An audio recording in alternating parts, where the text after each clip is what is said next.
There we go. And every time now I expect to hear the Karl like, ah.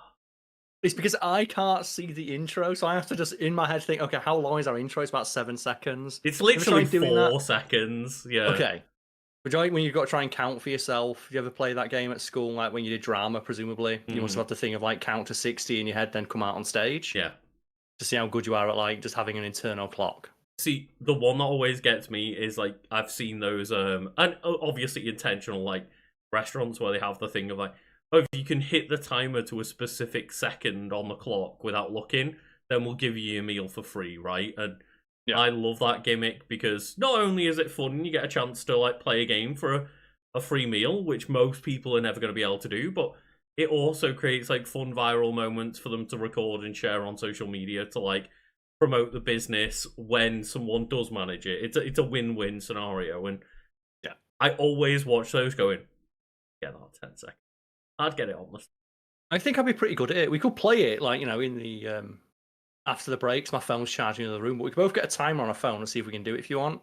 See how good we do. I'm sure that'll play great for like, the audio listeners at home, but for the audio listeners at home and for the people watching live, this is the Wiki Weekdays podcast. I'm your host for this episode, Karl Smallwood. Me and Lucas flipped a coin beforehand because this is basically we're starting fresh. Last week's episode was the 100th episode. We didn't stick to our normal gimmick, so now it's a reset back to the basic podcast format, which is what, Lucas?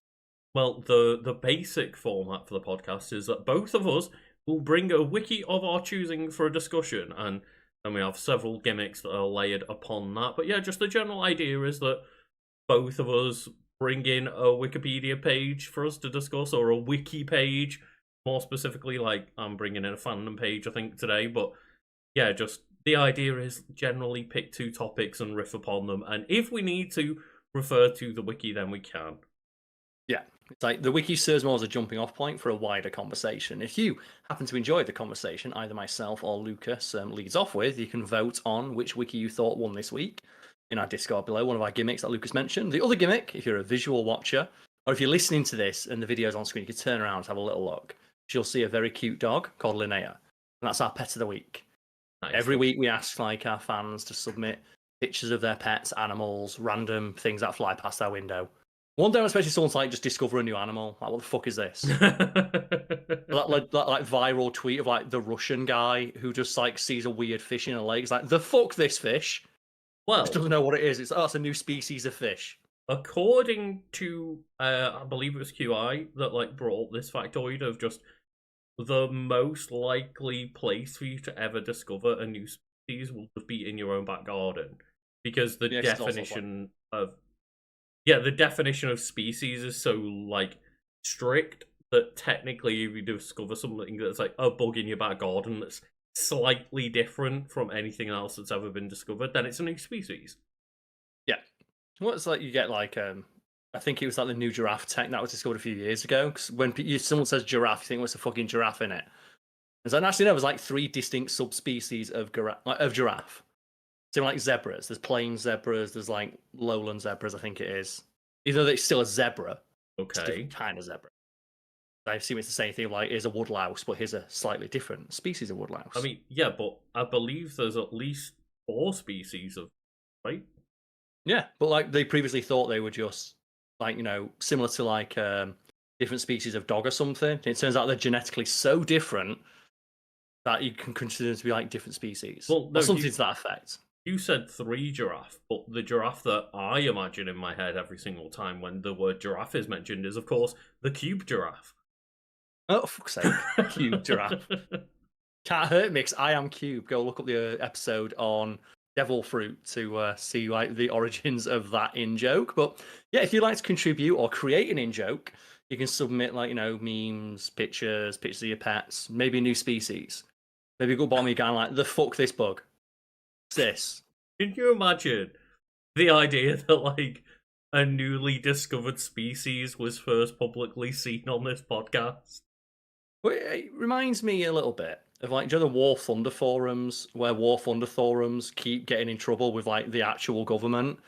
Because obviously people who play War Thunder, a game about tanks, are obsessed with tanks and their specs.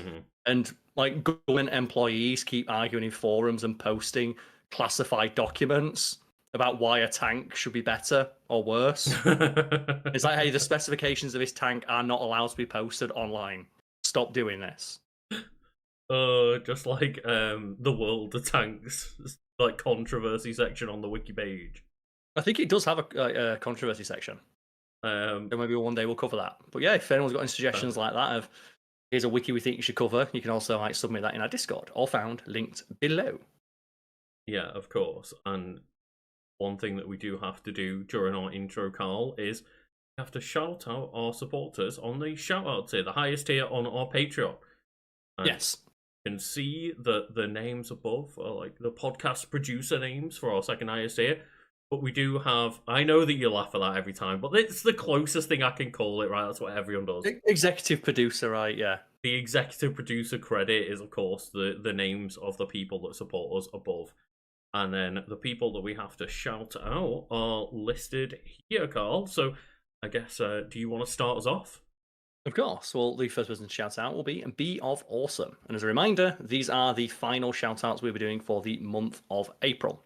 That is true. April, it is April, what, 30th today? 30th. Like, just on the cusp of getting new shout outs. So they will be so from live Saturday, this weekend. Sunday onwards. Yeah, so Saturday, Sunday onwards, you'll see different shout outs at the end of the video, and that means new clips. That does, yeah. We literally recorded that today, so Karl's got the job tomorrow of like going and hunting down a bunch of new clips. But I'm on it. Thank you to all the support. And did you say the first name then? I did need Be of Awesome with their B emojis. I was going to say with 3 Bs after. Yeah, and then after that we have Dan Daly. Oh, sorry, Dan Dilly. Dan Dilly. It gets us every time. It does. It does. No, it doesn't get us every time though. The Fallopian Starship. Another one that we rarely struggle with is Judge Dredd. Well, I imagine in Judge Dredd universe, saying Judge Dredd wrong is a crime and he shoot you in the dick for it. Shoot you in like the Judge Dredd like dick, runs over jaywalkers. Like just for like looking at him in the face, right? Yeah, there's like a rumor, or like it's the thing like Judge Dredd runs people over for jaywalking, and that was like a joke about Judge Dredd for years. And Judge Dredd fans were always like, no, that never happened. And it turns out it did, but they cut it from the comic because it was too stupid. But what he does do is he hits a guy with his car, reverses and shoots him for not crawling out of the road because he's littering. Which is arguably like more petty, right? He hits someone with his car and then shoots them for being in the middle of the road, like dying, because that's littering. Yeah, how dare you put litter on the street? You, the trash person. Well, that's on like the level of one of my favourite lines from Borderlands 2, I think it is, when you go to like Handsome Jack's Perfect Town. And it's like, hey, if you ever wonder why this town's so safe, it's because all of our laws are punishable by death, including littering. Just for the record, complaining about any of our laws is considered audible littering. But the next name we need to shout out is, speaking of audible littering, this is a mouthful. Kicking Bucket knows and laments the character limit for a Patreon display name is only 128 character. Yeah, fair. That might be classed as like Karl just audibly littering over people. But we also have to thank Larm de Llama. Followed closely by Little Ghost.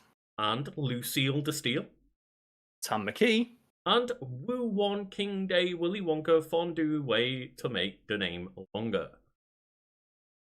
Makes it sound like you're pronouncing it all kinds of fucked up. But they spell it in all kinds of fucked up ways. And there we go, yeah. Alluding to, the new shout-outs, they've actually changed the name once again. So that might be the last time you ever hear us say that specific phrase. Yes, and if you've got a funnier name or a longer name or a harder to pronounce name, you can like challenge us by joining our Patreon at that tier and come up with the funniest, hardest pronounced name you can. No one's put kanji yet. No one's put hieroglyphics. No, and of course, no one's put like umlauts above every letter. If you want to support us in other financial ways, you can do so by super chatting in the live feed, and we will get round to reading out the super chats as and when they come by. But we will also just appreciate a like and just sharing this video and things. You don't have to support us financially, of course. We just appreciate you being here, watching, and interacting in any. Exactly. Which we crack on, Lucas? I feel like you've got a lot to tell me about a Mr. Mallow. A Mr. Mallow. Just his name. It's not even Mr. Mallow. It's just Mallow. Okay. So what's the wiki you brought today? So the wiki I have brought today, I have accidentally closed, so I have not yet brought any wiki. A solid start. A solid start. But the wiki that I have brought today is from the Super Mario Wiki, or MarioWiki.com, and it is for Super Mario RPG Legend of the Seven Stars. And yeah, that's the game you've been playing on stream, correct? that is the game that I've been maining on stream for the most part lately, yes. And just a very, classic RPG back in the Super Nintendo days. I have been playing the Nintendo Switch remake specifically, but we're just on the page for the SNES version at the moment. Okay, so what are your thoughts on that? 'Cause, I've only seen like brief snippets of gameplay of Mario RPG when you played it on stream. And when you played it, was that the game you played back in university with our mutual friend, and we all just sat in the same room and played it? Oh, Or was that like were you part? Because I know there were times when it was just me and the friend playing it. I think I turned up every now and again, and we play Smash Bros afterwards. But there's that, like the Mario and Luigi one. It's not got Luigi in it, actually. Was that the one that you were playing? Is it the same game that I It is the same one that we played. Okay. Yeah, we got it on like the Wii Virtual Console, and decided, you know what, let's see what this RPG is about, and we had an absolutely stellar time because this is a great game.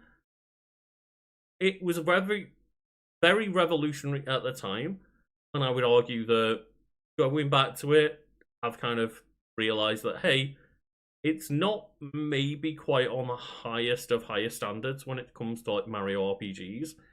I would say that having played through Paper Mario Thousand Year Door, I do vastly prefer Thousand Year Door to this game, but this has still just got a lot of cool, unique ideas, and as I say, it was pretty revolutionary, I think, at the time of RPGs.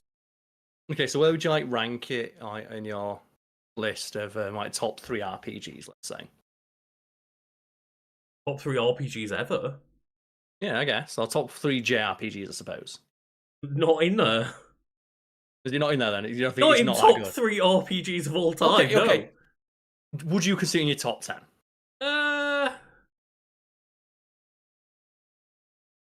Pay the game a compliment, man. You've been playing it on stream. Like, you know what? No, I think it sucks. Top 10. There's a lot of JRPGs. There's a lot of turn-based RPGs out there. Like the amount of Final Fantasies I could put in that list alone, Karl, is a lot. My top 10 could be filled with just Final Fantasies. Exactly right. Like it's hard to definitively state whether like a solid 8 to 9 out of 10 would go in that list, right? Just top 10 of JRPGs. But I do think it would at least come into consideration when I was thinking about the top 10.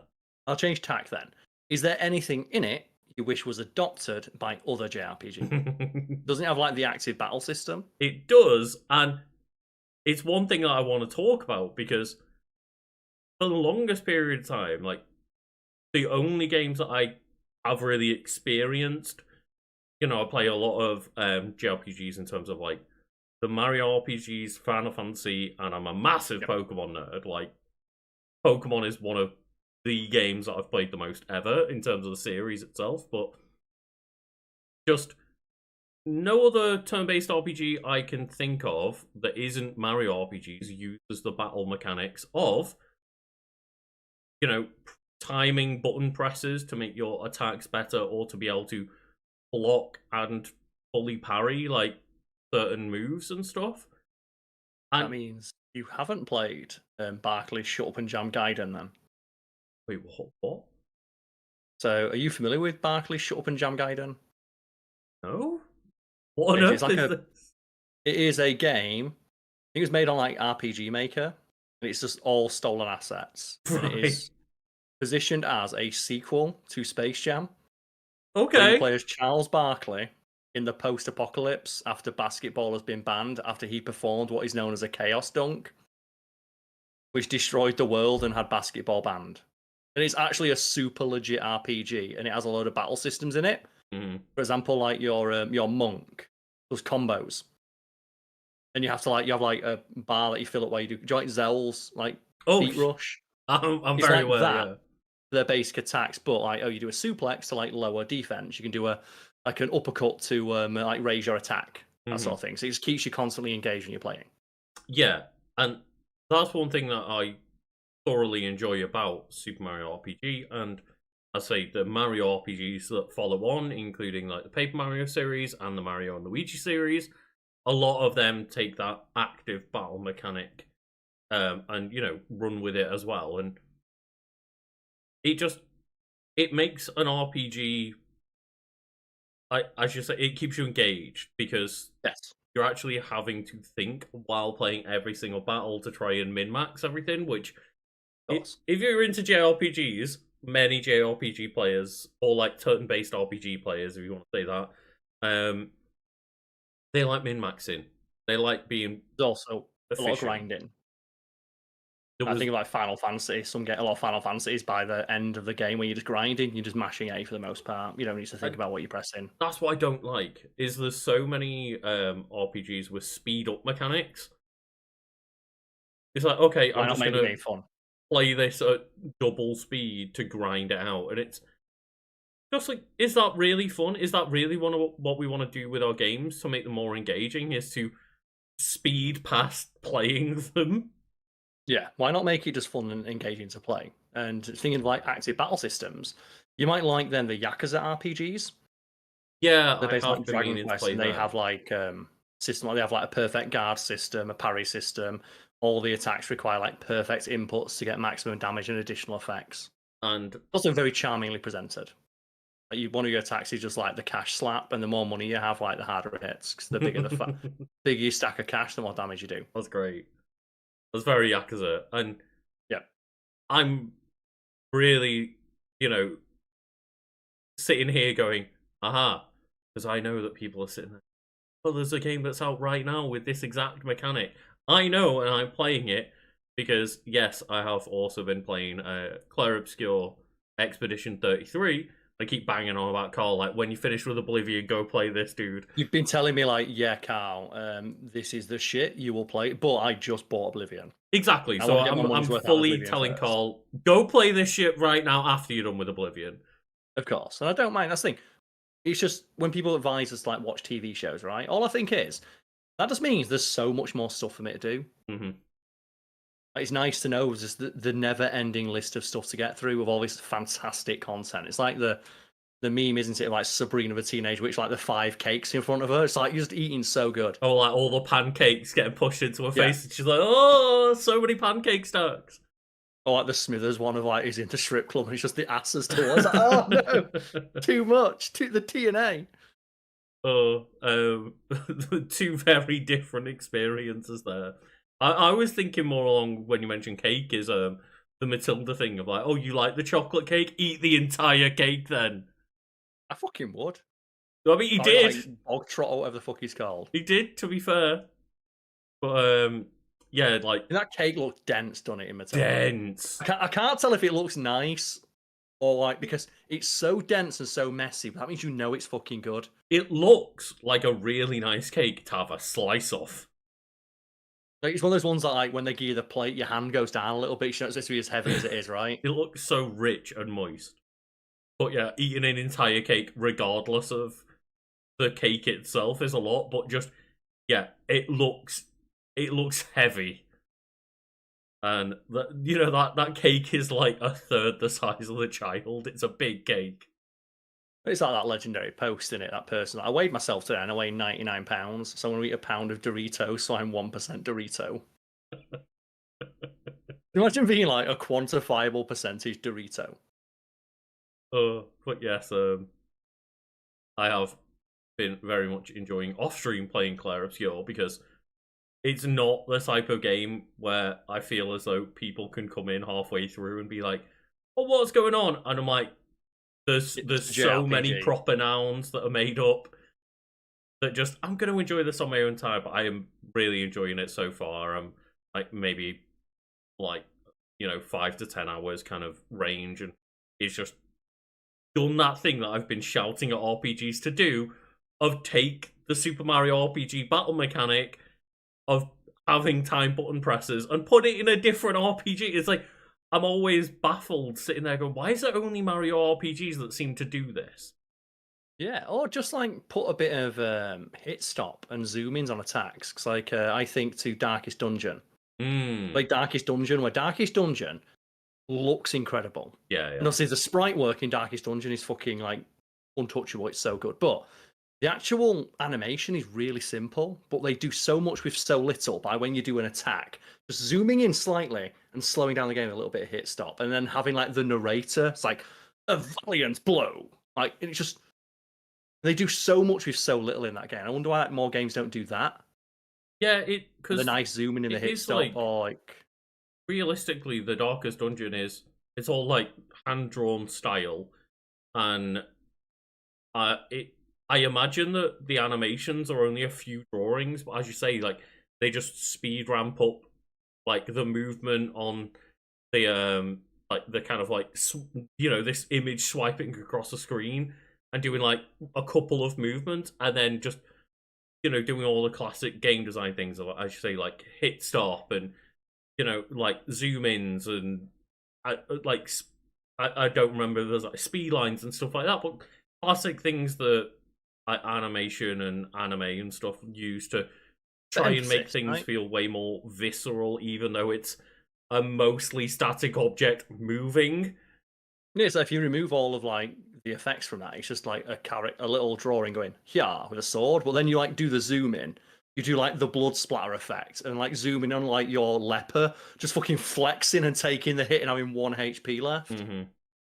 It's a hero moment right there. That goes from being a very simple like 2-3 frames of animation to a fucking hero surviving a killing blow just through sheer force of will. Yeah, And your and mind fills in the rest. It's like Pokemon, right? We always talk about sprites in Pokemon being superior. It's like your mind fills in the rest of the movement. It's like I think it's like just the animation of Hitmonchan in like the 2D games when he comes in, just throws 2 jabs, and your mind fills in the rest of what Hitmonchan's doing. it's so funny because the moment you say it, you always use Hitmonchan as an example. So now that when you bring up Pokemon sprites, Hitmonchan immediately appears in my head, like a wild Hitmonchan appears in my brain. I just remember it being a really good one. There's a couple of like, well, that's the one for me. Just he just throws 2 jabs, Hmm. like a boxer, like shadow boxing, just to warm themselves up. Yeah, and Black and White 2 has like very little animation, but makes so much use out of the animations via like squash and stretch and things like that with the sprites. There's not actually many frames of animation, but they feel like they're moving a lot. I'm always like fascinated by that. It's like no clip videos of how like super attacks look from fighting games. Oh, the Dragon You Ball s- Fighters episode on it's Boundary Break, right?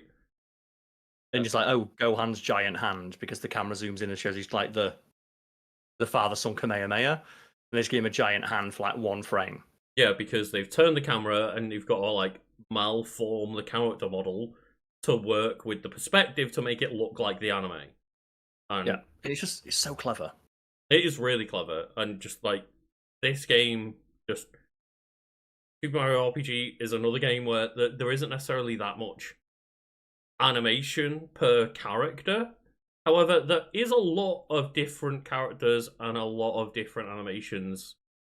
Like, every single enemy that you fight against has like unique animations, multiple different unique moves. There's like plenty of different moves that the party, even though it's only a party of 5, which is quite small for an RPG, but they all progressively get more and more unique moves, and every single move is unique. You get different animations depending on what weapon you've got equipped. So You get team up attacks as well, if I recall right.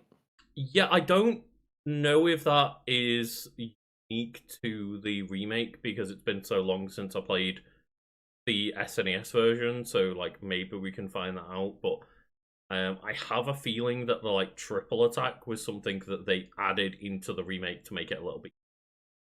Always such a big fan of that, of like team up attacks. That's the thing that happens in like Yakuza. Mm-hmm. You get different team up attacks based on who you're playing as, and then the bosses get team up attacks. Oh, the So boss is you cool. do it, Yeah. you do it all the way through the game, thinking I'm such a fucking badass, and then you fight Majima and Saijima, Right. and obviously they're best mates. And like halfway through the fight, just like Majima's like, "You ready, bro?" And just like Saijima picks Majima up by the foot and swings him around in a circle. Oh fuck no! Yeah, and it's really interesting because Mario is the one character out of the party. Like, you have 5 members by the end of the game, but you Yeah. use 3 actively in battle and can free switch between like the other 2 characters on screen. Mario's always got to be in the party. The other I don't 2 like that in some games. are I feel like we interchangeable. always have to play as the main character. I would. So the main character ends up too overleveled. So they all gain experience regardless. So they're all Oh, pretty okay. much within a level of each other the entire time. Like, every time Mario reaches like level 15, they might not hit it at the exact same moment, but within a battle or 2, the rest of the characters will also all hit level 15, for example. What's a classic RPG? Like the person who strikes the final blow generally gets more XP. Yeah, none of that is really existent in this. It is just that, hey, generally speaking, if you're like halfway through a level, when you pick up a character, like if you're just playing through the game and not grinding the way I did, just Mario was halfway through being, from level 8 to level 9, and we got Bowser as an addition to the party, for example. I'm just pulling numbers out my ass here. Do you But like the 5th party member then, Bowser? 4th party member, Bowser. Who's the 5th party member? 'Cause Bowser'd be fucking busted. The 5th member is Peach, because Bowser joins you to help rescue Peach. I'm now thinking, like, I know at the end of Odyssey, the final thing you control is Bowser, and it's just the most OP shit ever, right? You'd walk through walls. Yeah. Bowser, people maybe don't know this, because obviously Mario kills me in 3 hits. Unless he's fighting Mario, Bowser is invincible. Near Right? unstoppable, Nothing yeah. can hurt him. He's just Mario special. He's Super Mario for a reason. Like, Bowser is all but invincible to everything but a plumber's size 19s. Well, Those steel toe cap boots. even then, the majority of the time that Mario beats Bowser, like in the early games, for example, it's just dunking him into lava. And that doesn't kill him, it just pisses him off, right? It takes him a while to get out. Apart from New Super Mario Brothers Wii, I think it is, where you kill him and drop him down the bridge into the lava, and then Dry Bowser, similar to Dry Bones, comes out as like giant skeleton of pissed off Bowser that won't die. Respect it. Bowser too angry to die. And they're just, speaking of Bowser, Karl, Yes. I guess we've got to like just briefly mention the fact that I did, in like kind of jest, nickname the podcast for now at least 100 wrestlers versus Bowser, to allude to what you're talking about. Of course, yes. So you want to talk about the 100 guys versus 1 gorilla argument? I guess we've got to, right? Okay. So where are you on Team Gorilla or Team 100 dudes? So I am under the impression, having like tried to do a little bit of research, that realistically 100 men could tire out a gorilla.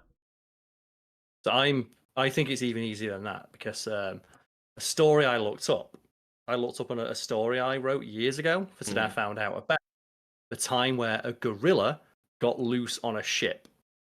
Right. It was one angry gorilla on a ship of like 20 dudes. Yeah. And 4 dudes managed to beat the gorilla, knock it out, and push it back into its cage.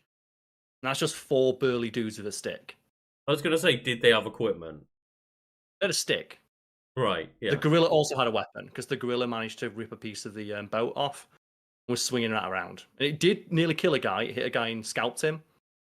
Yeah, that's the thing. Don't get me wrong. I think there are casualties on the human side, but as much as I think any small group of men thinking they can actually take on a gorilla is pretty laughable. Yeah, if one guy says he can beat a gorilla now, if 2 guys now, 100 people, that's a lot of people. And that's a lot of people. They're not built for stamina, right? It's like gorillas are like great users of giant bursts of power. But again, if you're like in the right mindset and 100 men don't instantly see the first person die, or 99 men, and run away, if like you're talking like actual fight to the death, you're all locked in a cage and you know someone's got to win, I do think that like 100 men is enough to eventually tire out a gorilla. It's too many. There's too many. I think too. There's obviously it's not comparable. There's a moment in Sons of Anarchy But it's been long enough now for people to not spoil. There's a character in that who dies, and he's like the biggest fucking dude. He's like 7 feet tall, Mhm. and he's in a fight, and he knocks out like 10 dudes. But then one guy gets a lucky punch and knocks him out, and then they all just jump him and kick him to death. Yeah. It's like it doesn't matter how big you are. The moment you turn your like someone gets behind, you're done. Mhm. No, that's what it'd be like if like 10 dudes, maybe the gorilla would win. Or 100. Yeah, I think 10 guys, most of them are just getting, like, straight up ripped apart by a gorilla. But I think as long as I say, as long as everyone is committed to the fight, I think realistically what would happen is, if you're just talking a real world scenario, a couple of guys would die and everyone else would not approach the gorilla. I just think there's a time where Mike Tyson in his prime was in a zoo and he saw a gorilla like hit another gorilla, and Mike Tyson offered the zookeeper $5,000 so he could walk in and teach the gorilla a lesson. And that's Mike Tyson, just a guy, a pretty big guy, but he saw a gorilla and went, I can take it. And I reckon 10 dudes could probably take Mike Tyson out. Obviously, you'd probably get one, but they could probably get it. Yeah, but I don't necessarily think that Mike Tyson was going to win that fight. I don't know. Do you think a punch from prime Mike Tyson to a gorilla that's probably never been hit before? I don't think gorilla. it does a thing. It's a soft gorilla. I don't think It's the a pampered strongest gorilla. human punch in the world could do it jack shit to a gorilla. Just a punch, no. Personally, but I do like the idea of just like, yeah, 100 men versus Bowser, because Mario's just a guy, but again, He's Super Mario. he's Super Mario. And like, yeah, I find it very funny that like the idea of like 100 guys being like, yeah, I can take Bowser. We could all come together and take Bowser, and Bowser's just there like, have you seen my shell? Have you seen me? I can breathe fire, you know. Bowser's a bit scary than a gorilla. Because all I think with Bowser is showing like Game of Thrones, where like the Golden Company turns up like we're gonna fucking stomp Daenerys' ass, and Jaime's like big dick confidence swaggering onto the battlefield, and then the dragon comes up and just kills like 90% of the army in one go. And Jaime's like, "What the fuck are we supposed to do?" Like just instantly, like their entire army's depleted. Is like, what do we do? And the rest of the army that are there are like, absolutely fuck fighting the dragon. What do you mean? They all run away. Yeah. That's what it'd be like with Bowser, because you just do his fire breath, right? And just kill like 90% of the people there. And that is one interesting thing is, in Super Mario RPG, I was waiting for the moment where he got fire breath. It just doesn't happen. You don't need it. But one move that he got was like earth bending. He just like punching the ground or something. He like stomps the ground and just sends up a giant like pillar of rock, and I was like, so he can earth bend, but he can't breathe fire. Like, I can see Bowser being strong enough to do that. Oh yeah, but it's funny to think nowadays. It's kind of one of those things of like the evolution of the character over the years. Is what I think of like Bowser's staple attack is standard special in Smash Bros. Is breathing fire. But back in like 1992, just breathing fire was not really a thing Bowser has shown the ability to do yet. Even though he does it in like the original, right? In like the original Mario Bros, he breathes like little fireballs. Oh no, true. Yeah. Even Super Mario Bros, you jump over fireballs. Yeah, true. It's even more of a weird omission then, right? Maybe you don't need it. I always love the idea of like you said, Smash Bros. I love that Bowser and Ganondorf in that just fight with their bare hands.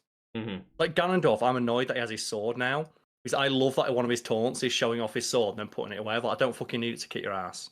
Yeah. I want to beat your ass with my bare hands. And I did make a mistake here, Karl, because referring to the wiki, I did forget, in fact, that 1992 is when Super Mario World came out and the Super Nintendo came out in at least our region, I believe. But Super Mario RPG Legend of the Seven Stars, or simply Super Mario RPG, actually came out in 1996 and came out around the release of the Nintendo 64.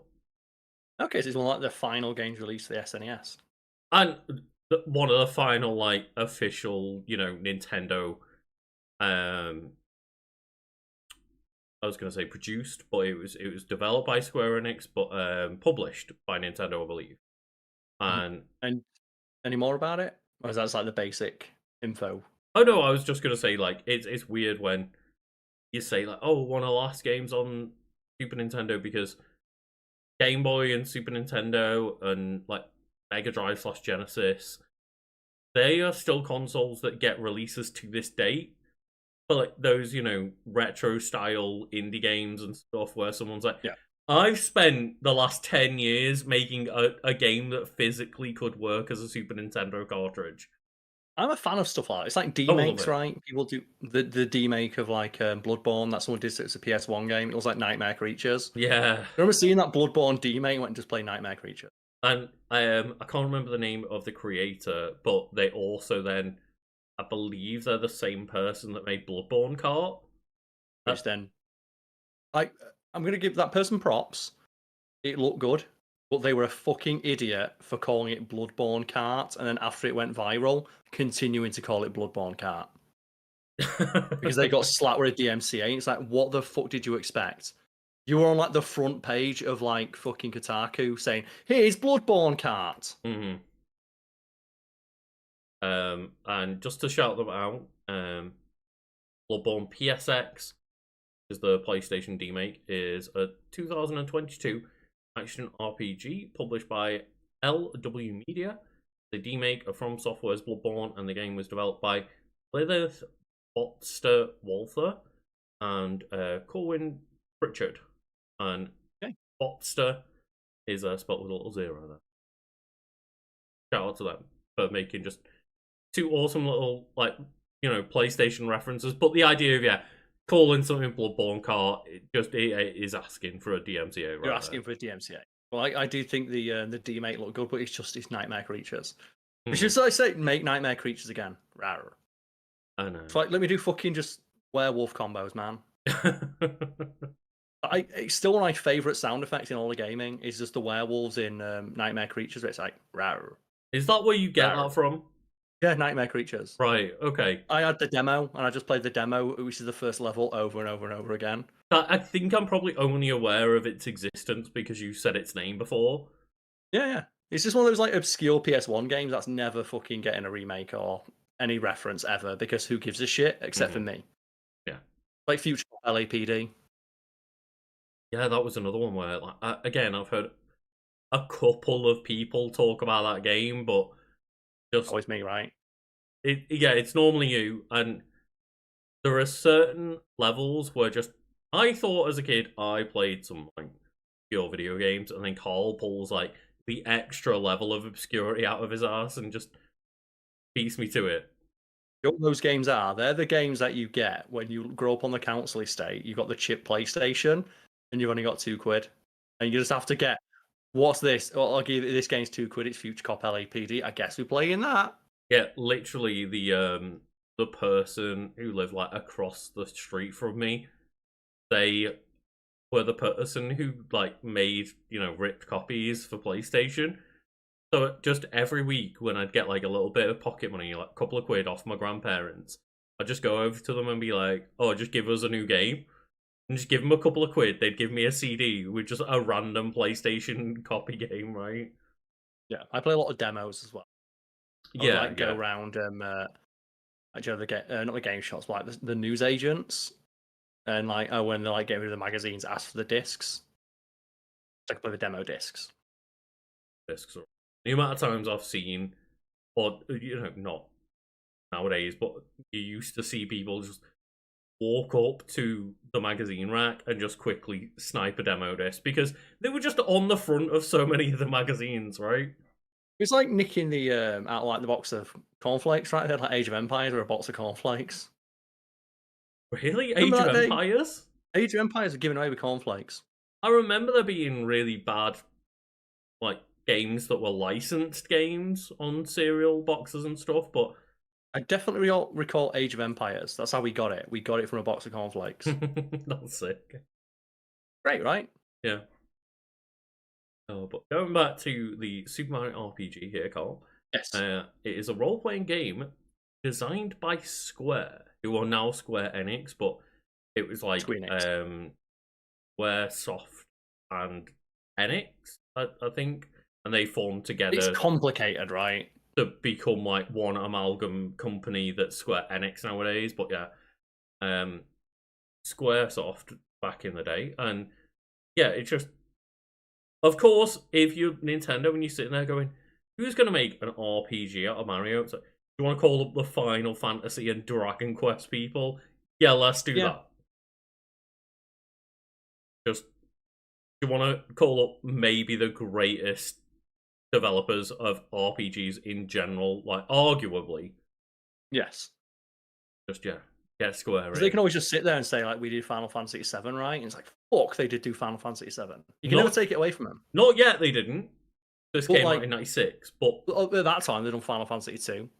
Final Fantasy II whipped all kinds of ass. It obviously Dragon Quest.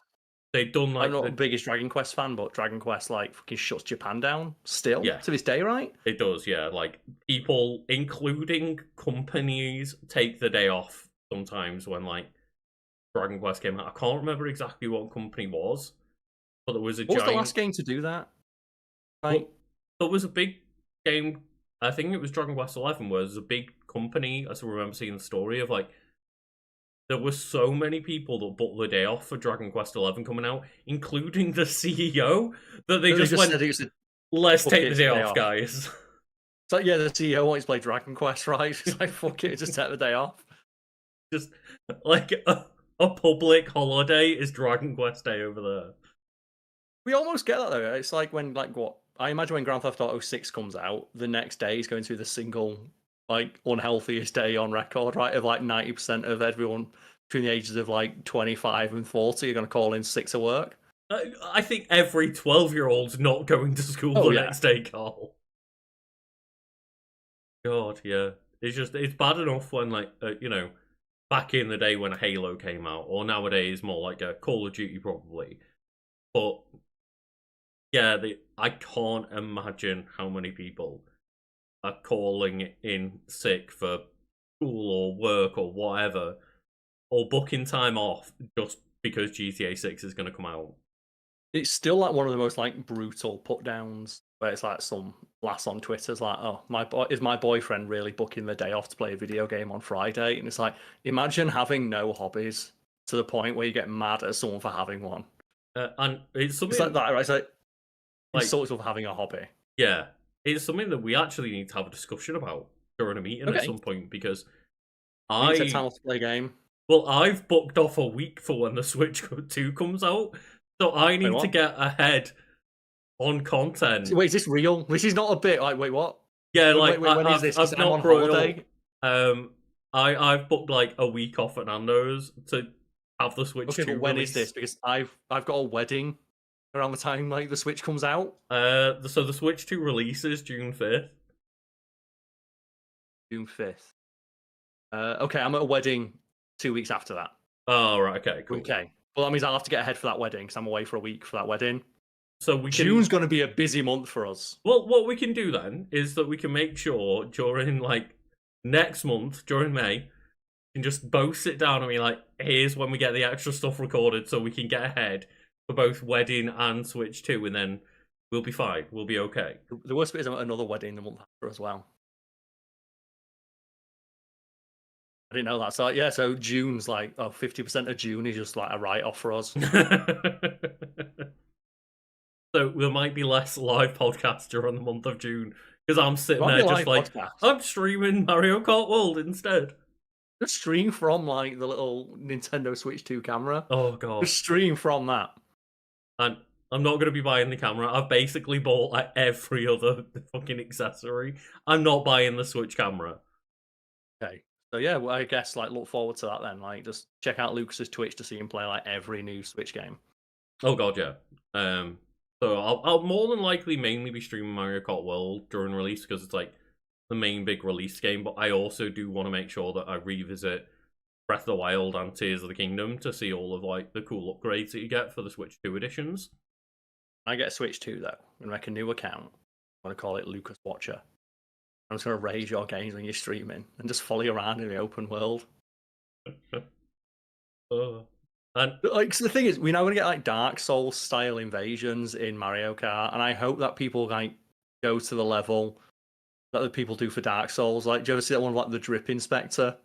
No. Whereas the guy comes in, he's called the Drip Inspector, and he walks up to you, like, and he just strolls in a straight line towards you, and stands there and does the pose where they go like that, and then like you've got to like do a pose and show them your outfit, and if they like it, they'll drop like 100,000 runes and fuck off. That's a great gimmick. Drip Inspector, man. But yeah, I know that like Karl is probably waiting till like Super Smash Bros. Comes out or something, right? There's no system seller for me on the Switch 2 just yet, but presumably when there is, I'll look at buying it. Yeah, Karl is a big fan of 2D Metroid, but is not a Metroid Prime person. It's just too slow. It's too slow. Every time I see Metroid move, not Metroid, every time I see Samus moving that new Metroid game, all I think is, man, how much cooler would it be if Samus did a fucking glory kill right now? It's true, and I do laugh. Just you of all people calling fucking Samus Metroid by accident. I was just thinking, like, in the Metroid demo that I've seen, it's like, just got mixed up. Karl's just sitting there going like, why can't Metroid crawl? Goddamn. I do think, though, calling Samus Metroid is funny, because it's true now. Yeah. She is the Metroid. But yeah, I'm more a 2D fan. Like, just Metroid Prime is way too slow. Yeah, I think, like, maybe the disconnect that we both have with Metroid Prime is that it's a first-person, like, story exploration vibes game, not an FPS, which is where I think both of us have kind of played Metroid Prime and put it down, going like, okay, this is fine. It's also as well 10 years old, because like that's the game where they started making it 10 years ago and rebuilt it, and I get the feeling it's going to like, do you know those movies that are in development hell, or even like, you know, games that are right, like Duke Nukem Forever. It came out like 10 years later, and every mechanic and system in it is like, this was like old hat half a decade ago. That it does feel like they're very much not necessarily sticking to old mechanics from 10 years ago. They're just sticking to old mechanics, as in Metroid Prime trilogy mechanics. Yeah. Which, for Metroid Prime fans, is fantastic. And I will probably pick up that game and try it out too. Yeah, just I've never really gotten on with the Metroid Prime trilogy and made multiple attempts, but just it's no Super Mario RPG, Karl. I just want to do a fucking glory kill. And that's the one sad thing, is that Other M is the only game where Samus can it's the most annoying thing. do a glory kill, basically, and it's the one game I want to play the least. Mechanically, Other M is fantastic. Because Samus hauls the most ass she's ever hauled in 3D. But then it also goes to the awkward first-person shooter sections where just, again, it's not a good first-person shooter. And just, I get it. I understood what they were doing. I liked the gimmick idea. But just every time I went to that first-person view mode, I was like, why am I not, as you say, hauling all the ass? Right, all I think when I look at like Metroid Prime 4 is, man, I want Respawn to make this and put in like the movement from Titanfall. Can you imagine the Titanfall movement with Samus? It's not like, yeah, the idea of Samus wall running and grappling hooking around, that sounds like shit Samus does. And the wall jumping stuff as well. Like the in like Titanfall to speed up. Which is, that's again, like, that's a mechanic that Samus does. Like, add that, all of that, plus like a super speedy morph ball, done. Yep. Well, you just make that the ability, right? Do you like in Titanfall, you get like the ability to turn invisible. You have the ability to turn invisible. You have the ability to send out a clone. You have the ability to like shift into an alternate dimension. Yeah, yeah. You have the ability to slide. All you do is, instead of slides, turn into a ball. It could work so well. I mean, just imagine like Samus like turn into a ball under an enemy's legs. Yeah, and get like a fucking glory kill animation. You know, a good time to mention, absolutely, once again, just the big giant middle finger to EA, because the news of recent is just, hey, we laid off like 100 people at Respawn. And they were making a Titanfall game. A Titanfall universe game, not Titanfall 3. Just make Titanfall fucking 3. Just make God it. Damn it. Just make Titanfall 3, please.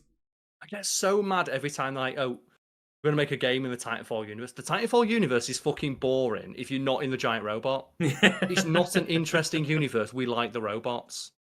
It's like, oh, go play Apex Legends. I don't want to play Apex Legends.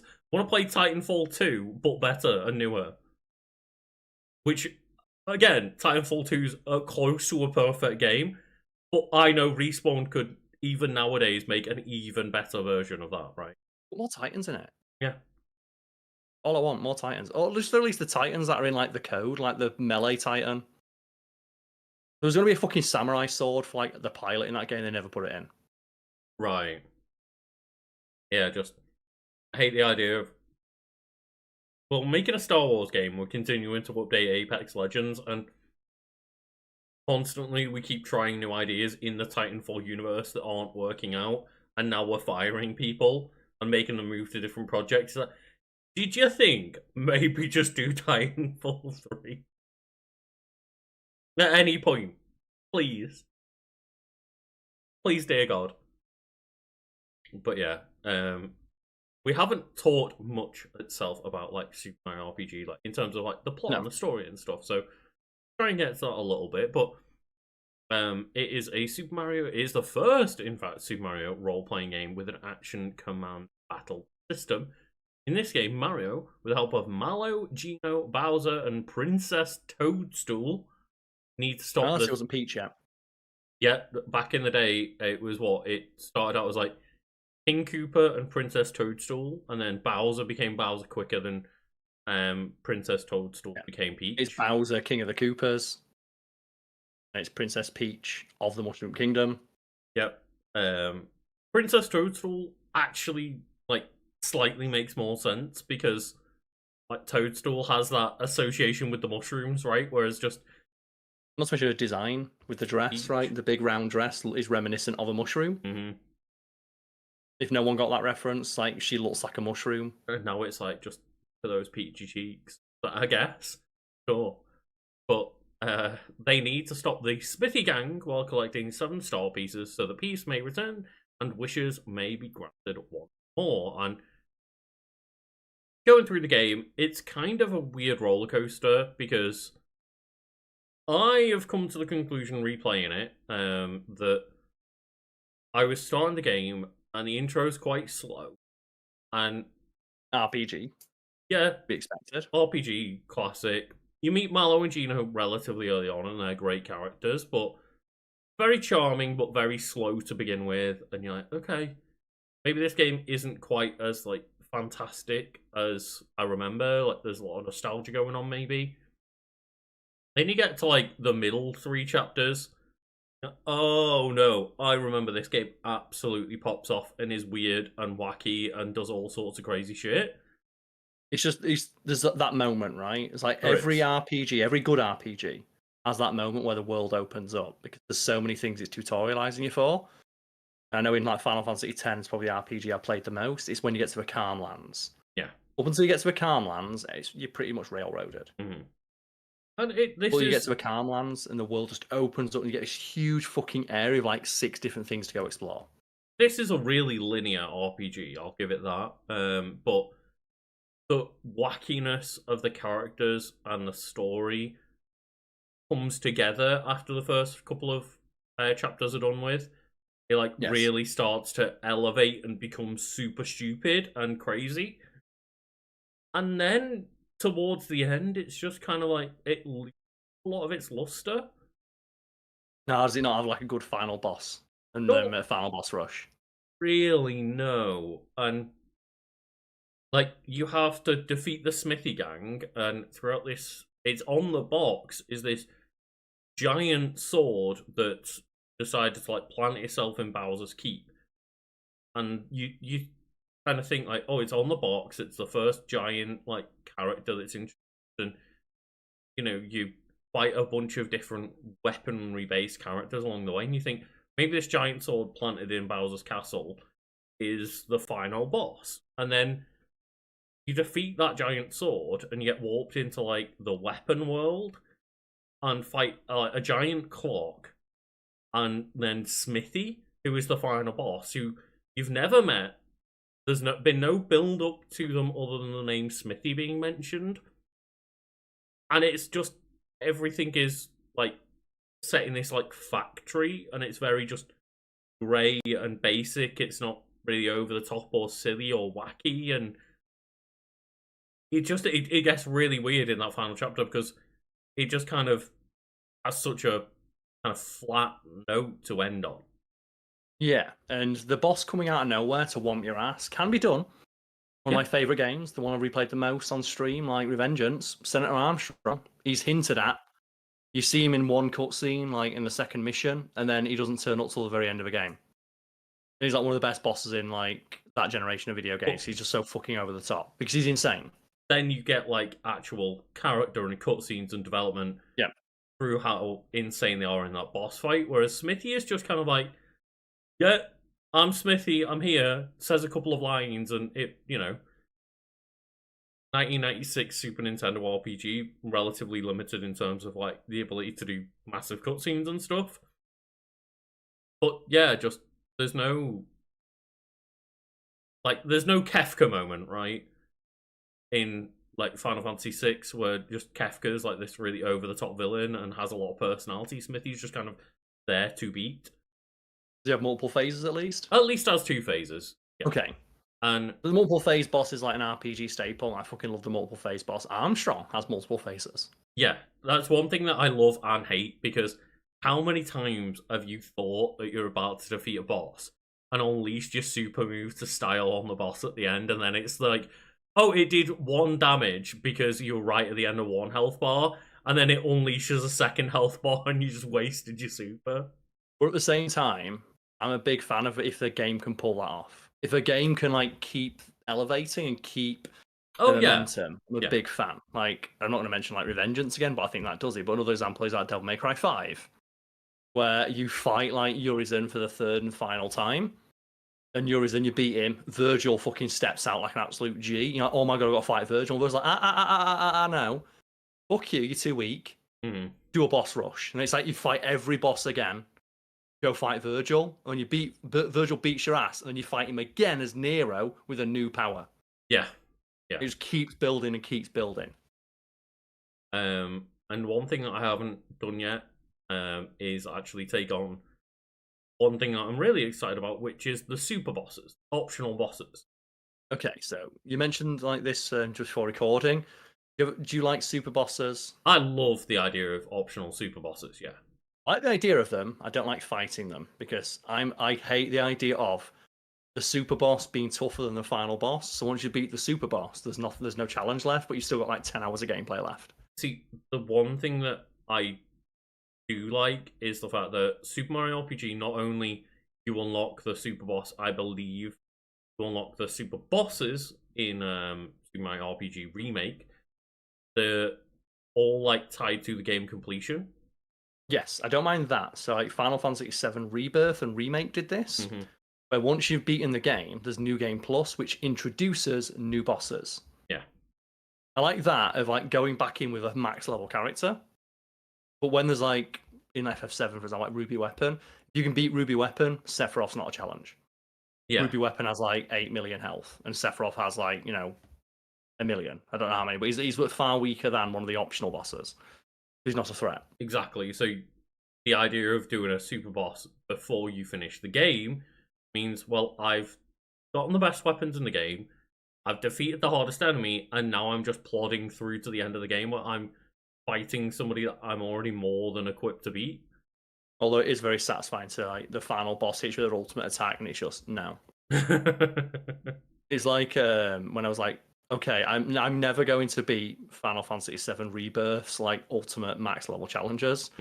But it's just fight as Zack and beat every fucking summon in a row. Right. It's like, let's see if it can be done. Some dude's done it. It's like in a fucking hour.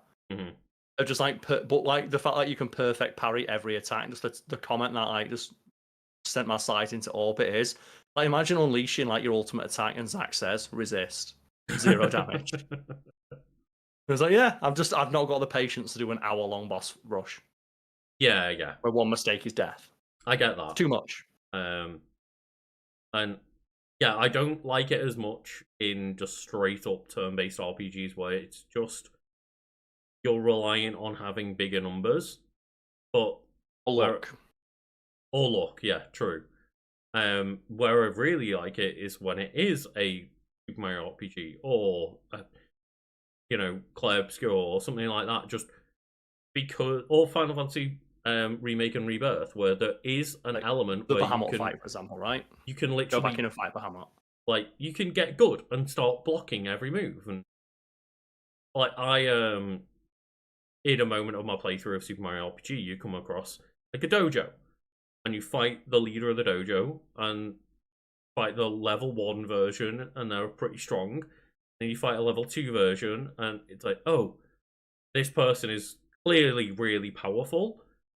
But because I felt confident, I was like, no, let's give it a shot and see what happens. And I quickly started learning the perfect timing to block every single one of their moves with 0 damage taken. So I took a few hits here and there, but I deflected enough where I was able to beat them first try. And then I have that lovely moment where I check a guide and it's like, oh, recommended to come back later where you're like 5 levels higher, because right now you shouldn't be taking on that boss. And I'm like, oh yeah, that feels good, man. Yeah, and I do like that aspect. It's not the same thing, but it's similar in like character action games. Mm-hmm. Like kick the difficulty up and have like Bloody Palace. So like in Bayonetta, fight Rodan. Yeah. Where like one of the optional super boss in every Bayonetta game is earn 1,000,000 halos, give them to Rodan to restore his angelic powers, and he can just kill you in one hit. And if you beat him, you get his weapon. In a character action game, having a super powerful weapon is actually useful to help you go through the harder modes. It is, yes. And one thing I like about the RPG remake, looking it up, is because, did a bit of Googling, going, I plan on doing a Super Boss stream next week. Yeah. But just, like, how, leveled up do I need to be, etc., etc. And I checked, and they added, like, I think 5 new optional post-game bosses. And each one of those gives like an ultimate weapon to the party member, and then each party member will get like their own ultimate weapon, which then you can take to the super boss that's from the original. Yeah, and I am a big fan of like the ultimate weapon, and I like the idea as well that when an RPG character's ultimate weapon is their default weapon or their canon weapon. Ultimately, I'm a big fan of like the regular weapon being the canon weapon, and it depends on how cool each is. So for example, like Cloud, I like that even though you can get like the Apocalypse Saber and stuff like that, his canon weapon is the Buster Sword, because it's just a real fucking good sword. And I really like from Rebirth and Remake that can actually, like, any weapon, like each one's got different strengths and weaknesses and abilities, whereas it's not just each weapon then succeeds the last and makes the last one useless. Like the Buster Blade, for example, has perfectly balanced stats in regards to attack and magic, whereas you have swords that are better at magic, swords that are better at attack, swords that have like better guarding, better luck. It allows you like some build flexibility. Would you have like a favorite like default weapon? Isn't like Mario's the hammer? Is it Super Hammer, right? Well, in RPG. I really like some of the weapons and abilities in the game because, like, Mario will either punch people or hit them with a hammer. Like, Bowser will like throw chain chomps at people, but one of the really funny ones is like at some point Bowser just gets like a hurling glove, and it's like, what do you mean a hurling glove? And you use your basic attack, and he just picks up Mario and throws Mario at an enemy. See, that's pretty boss, because that's why you want to play Baldur's Gate. Because Baldur's Gate, one of the builds you can do is just throwing things, and if you get a high enough strength stat, you can throw your teammates. Yeah, I love that. The idea of like just because isn't the stuff that you could do like grow your party, like make someone giant and then throw them or some crap like that. Yeah, you can use enlarge, but you can stack the enlarging stuff because there's multiple spells that can do that. Like, for example, like there's a new class, like the Giant Barbarian. So when you rage, you turn giant, but that can stack with enlarge, which can also stack with a weapon that has a bonus action. You can make your character bigger. And I think you can make Karl at like 10 feet tall and weigh 3 tons. And then, presumably, if you do the right build, then you can get someone to throw Karl at people while they're not. You don't throw Karl throws them. Oh, right, okay. And I'll be honest, there was like some magical satisfying than throwing someone off the edge. Yeah. Especially when it's like the final boss. Or like, a boss that's like giving you a bunch of shit.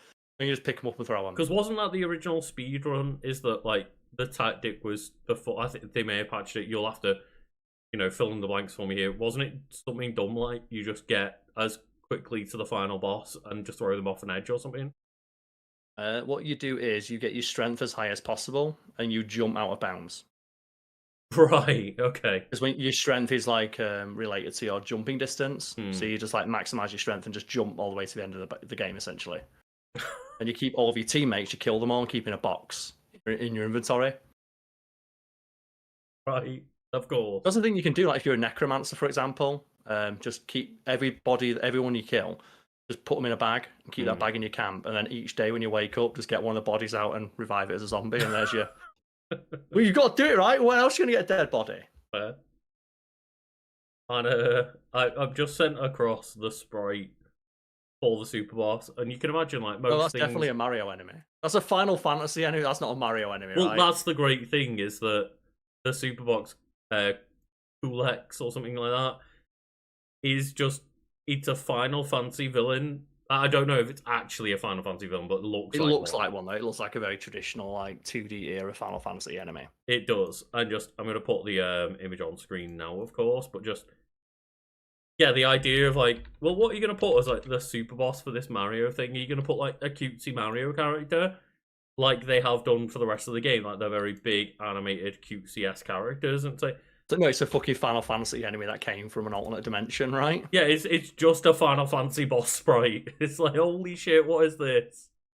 To be fair though, I now think about it, speaking of like optional super bosses, probably the most fun I've had in a game in a while recently is when I went and replayed Rebirth and refought Gilgamesh. Right.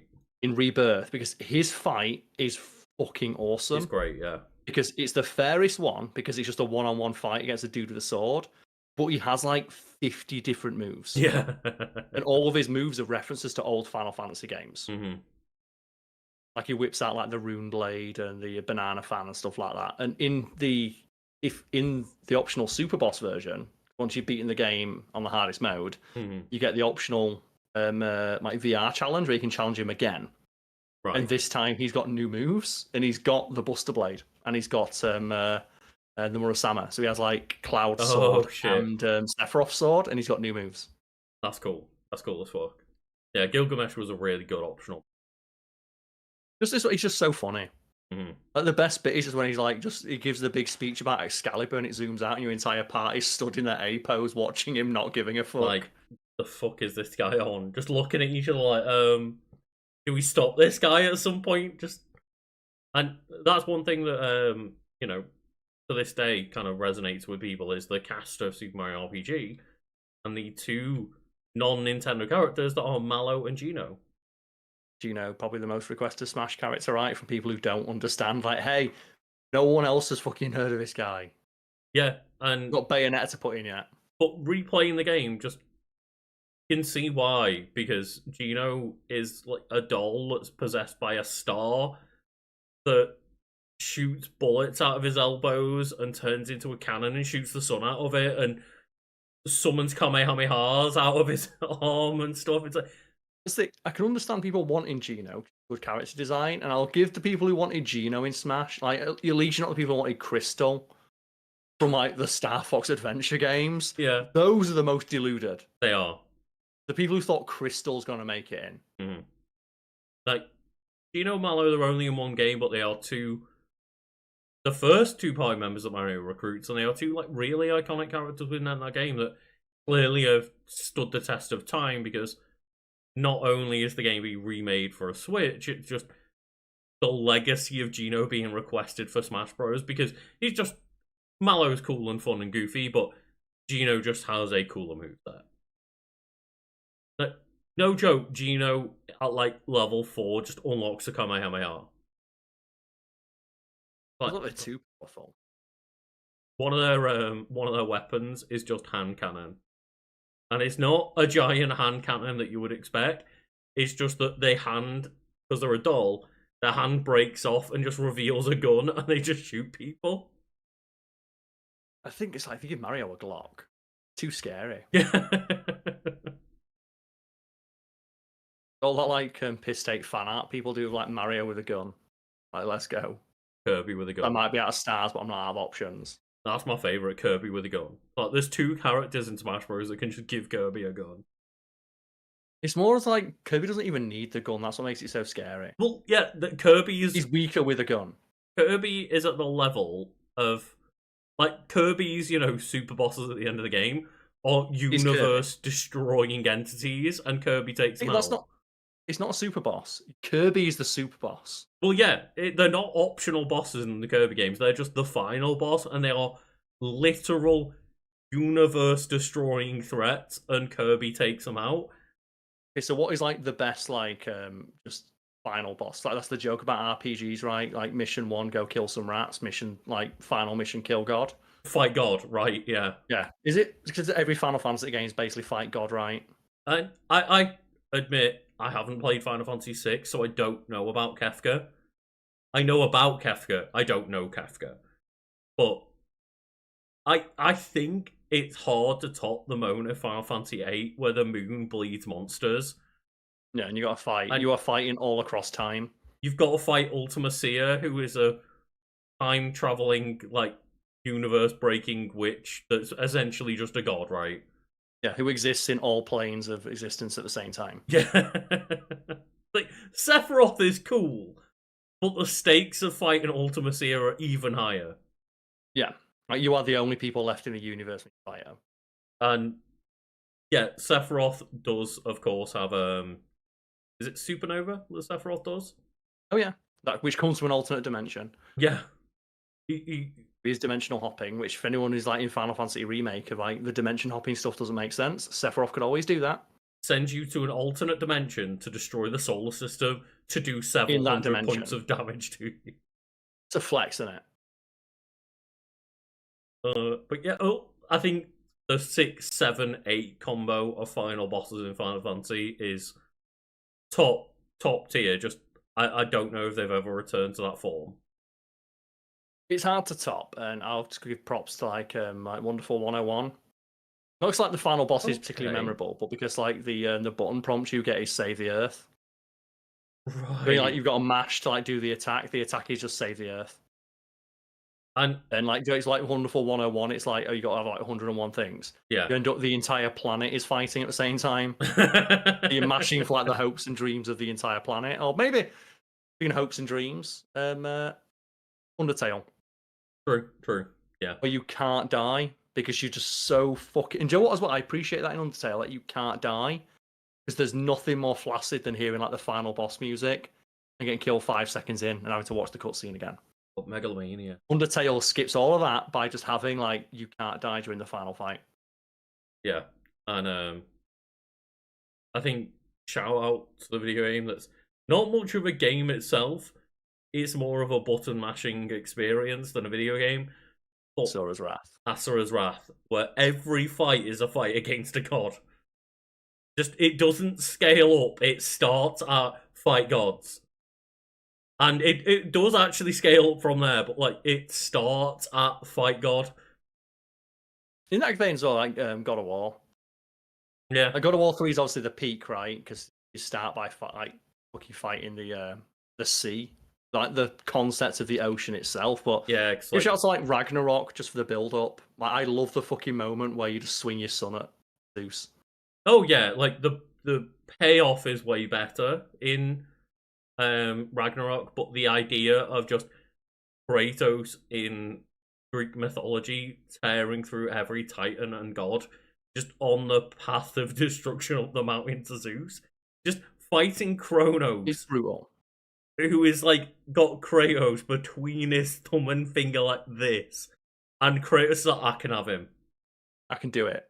Again, like just the scale is like so epic in that, but there's something about like the boulder fight when like you're falling through the air and just Atreus shoots Boulder with like 4 arrows, and like at the last second before you hit the ground, Kratos turns him over. That feels really mean. Mm-hmm. But also the fight against like Odin, where you're kicking the fuck out of Odin, and you do that like all Kratos, Atreus, and third member, your lady Freya. Yeah, you all like get your one hit in, but like the thing that I'd never noticed since I replayed the game is that while you're comboing Odin's ass, you kill his ravens.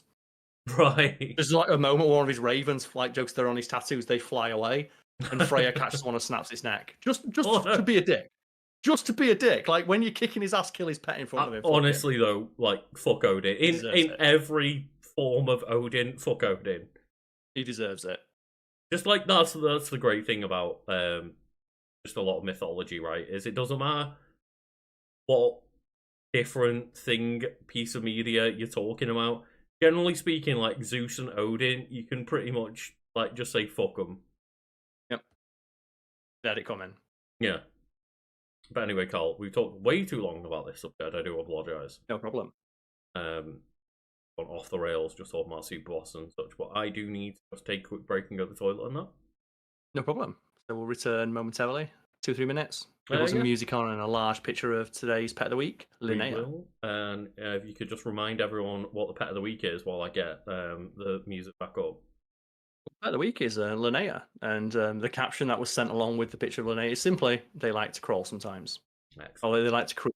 Reminds me of my old dog Penny, who we nicknamed affectionately Creeping Jesus, because whenever you had a packet of crisps, you just hear the...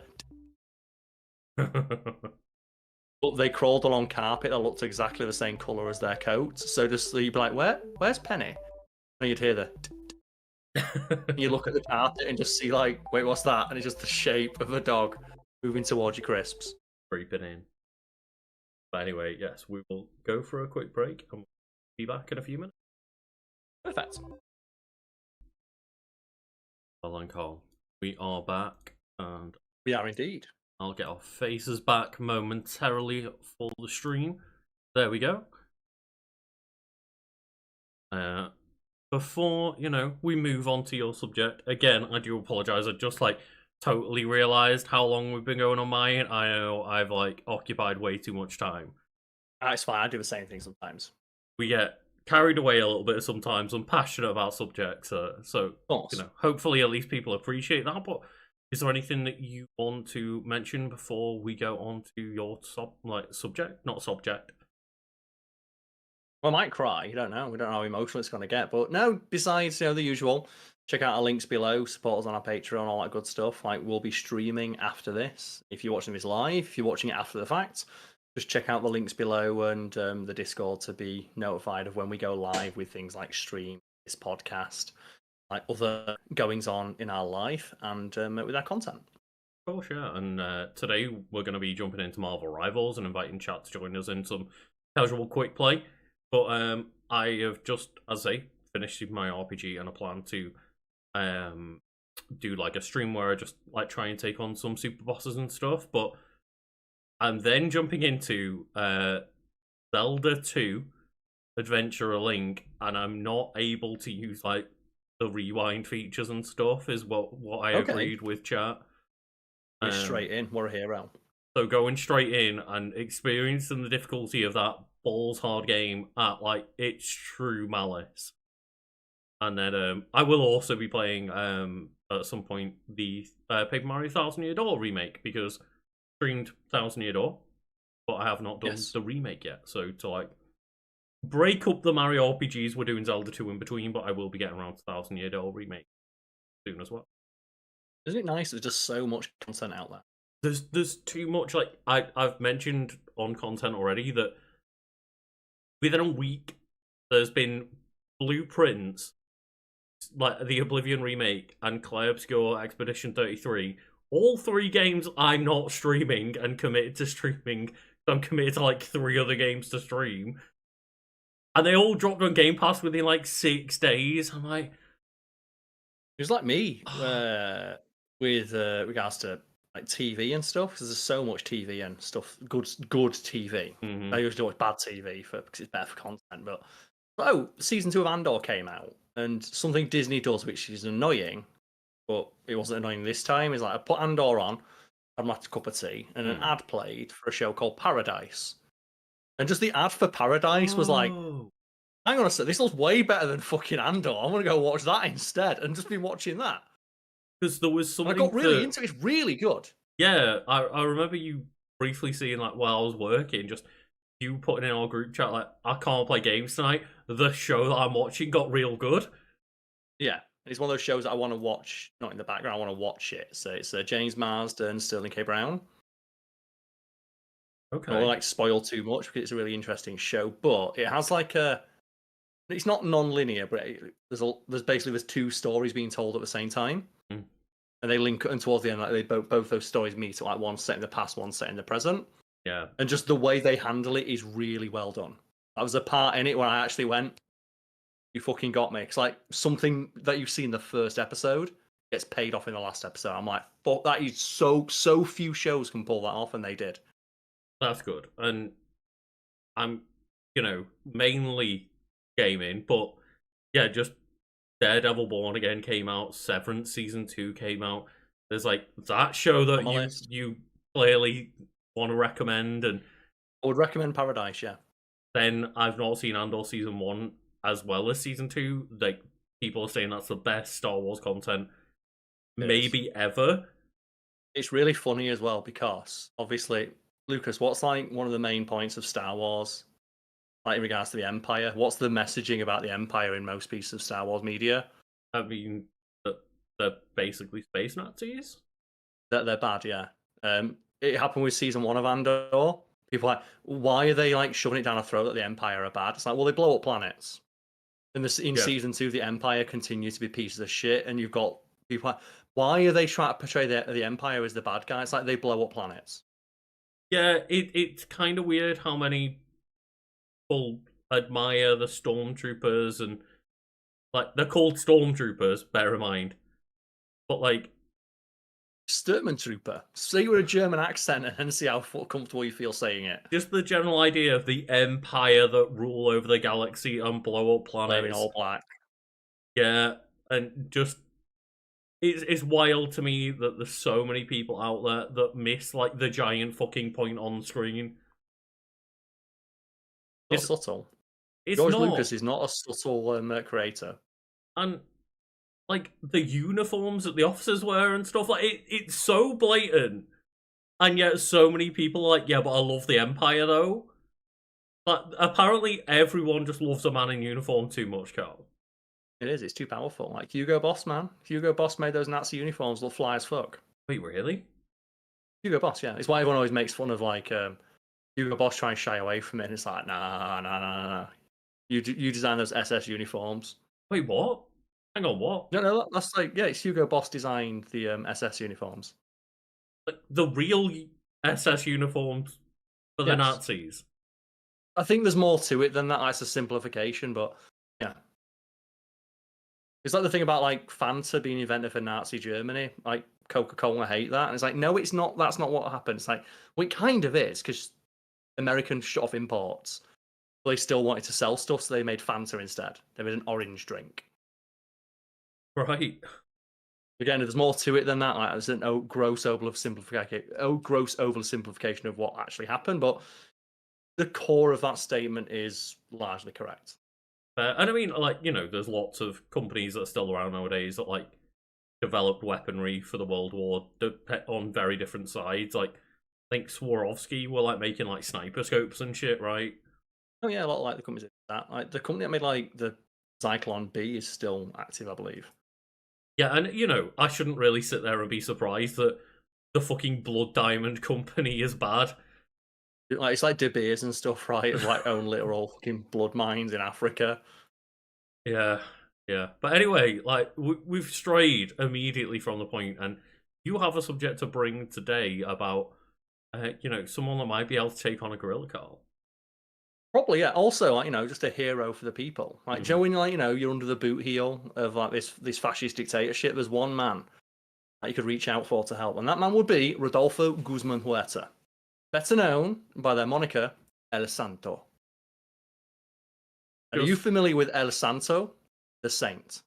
I don't think I am. Like, the name doesn't ring a bell, but because you and another friend of ours are really into, like, wrestling and stuff, I may have, like, heard several references to them before. Okay, so the beauty of Wiki Weekends is that if, like Lucas, you are unfamiliar with Rodolfo Guzman Huerta or El Santo, we can, and also I want to pronounce it like it sounds cooler, Right, I'm going to pronounce it with the accent because it just sounds more awesome to say. So, yeah, Wikipedia's got a back on this one. So, was a Mexican luchador enmascarado, masked wrestler, actor, and folk hero. So, possibly the single most famous luchador wrestler in all of human history. So this has nothing to do with Nacho Libre. Nacho Libre is based on a wrestler called Fray Tormenta, literally Friar Storm. Okay, I knew Nacho Libre was like loosely related to a wrestler that did a lot of good, Yes. right? That's a real dude, and I think he's still alive. Like, he's the inspiration for King from Tekken as well. He was like a. He's a story for another day, but Yeah. the basic summation is it was a guy who was a priest, and it's like, well, how do I fucking make money for my orphans? It's like, how about I start wrestling? And one of the really funny things is that, like, he says, how do I convince, like, 'cause he was a priest who was wrestling, and it's like, but I don't want people to know that I'm a priest because otherwise I get defrocked. And he made his wrestling alter ego a priest. It's like hide in plain sight or what, right? Because that's one thing. I'm forgetting the name. You might be able to remember, but Okay. like I learned not long ago that the director for Nacho Libre is the director for Napoleon Dynamite and the Minecraft movie. Yes, same dude. I don't know the name, but I've looked up, and yeah, Fray Tormenta is still alive. That is Sergio Gutierrez Benitez, a Catholic priest who founded an orphanage and worked as a lucha libre wrestler at the same time. And he was called Fray Tormenta, Friar Storm, and his finishing move was the Confessor, where he put you in a leg lock and made you confess your sins to God. Oh God! And he still continues to work as a priest, and he wears his mask on the pulpit. It's so incredible. Like I say, another person we'll have to talk about another day because Yes. like what a story of a priest not only being like, I need to just make money for these kids and be a good guy, but also disguising himself as a priest. It's the ultimate like misdirection, right? Of like, because the best bit is like this, because in like Mexican culture, like the luchador is like really really popular, and there's a lot of like tradition to it. Like for example, like the mask is like sacred to a luchador wrestler, and I know like it does occasionally like make sporadic appearances in like professional wrestling in the States. Like you got like, your Rey Mysterios, your Sin Cara for a little bit. And they do play up to that aspect of it, but it really is a serious deal. Like they're very protective of their mask, their identities, and both in ring and outside of it. And I think like Friar Storm. I was gonna say I think Rey Mysterio generally does like keep to that spirit as well, right? Of course, yeah. Because obviously it's just speaking to his heritage, and one of the best moments in all of Rey Mysterio's wrestling history is where he had a match where they took his mask off and underneath was another mask. It's truly the greatest like thing. That's the best bit about Luchador. It's so fucking wild. I said the Friar Storm thing, where well, how do I throw people off the fact that I'm a priest? Well, met my wrestling persona a priest. Yeah, and everyone just thought he was really committed to the bit. And I don't know, like I don't know how to even find it, but there is an image of us in like your luchador wrestling mask. Oh yeah, I've got one of those things. I wear it for Halloween sometimes. Like I want like because the thing, the luchador look is so fucking cool. But we continue now with El Santo's Wikipedia page. So he is one of the most famous and iconic Mexican luchadores, and has been referred to as, and I quote, the greatest legend in Mexican sports. His wrestling career spanned nearly 5 decades, half a century, during which he became a folk hero and symbol of justice for the common man through his multiple appearances in luchador films and comic books which told fictionalized stories of El Santo fighting for justice. And that's the thing, like, he was a wrestler, but then they said, you know what, fuck it, this wrestler's going to be a superhero. And he was in comic books where he fights werewolves and stuff. But isn't that the coolest thing, right? I love the idea that they made him into like obviously they are playing a fictional character themselves. They're not El Santo, but like the idea that then the like concept of El Santo becomes something past just the wrestler themselves, and they have like comic books and shit. One of the things that like El Santo was keenly aware of, and I want to refer to him as El Santo, not by his like out of ring name, out of respect for how much he committed to his role, because like no one knew the fuck this dude was. It wasn't until like 3 decades into his career people knew what his name was, besides El Santo, and he was like so committed to his like hiding his identity to maintain the illusion of El Santo being this like folk hero, which we'll get to in a moment. But I just want to point out something I have, a gift from a friend, and I have in my house. I have like a wall covering all the pictures of my friends and family, and I add to it every time I go on a holiday or take like a trip. And just in the middle of that wall is this poster. So yeah, of course, Santo! I'm aware of this person because of that, but yeah, just it never really twigged, you know what I mean? But well, someone's gonna get me like a joking portrait of Jesus. You know, like, so that's the thing people have, like they have like the Jesus photo to protect their friends. Like, no, Jesus can't do fucking leg drops. El Santo can. El Santo is way more likely to protect us in the afterlife than Jesus was. God damn. I just yeah, I really respect how committed they are to the bit, as we say, and just the kind of culture around paying so much like homage and respect to Luchador itself. Just it's such a cool concept to like absolutely just be the Luchador and not a dude playing a character similar to, you know, a John Cena. Yeah, it's like as well, like, kayfabe is a thing. Yeah. It's like it's a wrestling term. It essentially means it's like pretending that everything that happens in the ring is absolutely real. And like, professional wrestling did commit to that for many years, and it's largely not a thing anymore, though some old school wrestlers still adhere to it, even though everyone knows it's fake. For many years, like, wrestling wasn't fake. And there was many wrestlers who got in trouble for not admitting that it was fake because they wanted to maintain the illusion of what happened in the ring being real. For example, there's one wrestler where his gimmick was not talking, and he got in a car crash. So when like the police asked what happened, just didn't answer.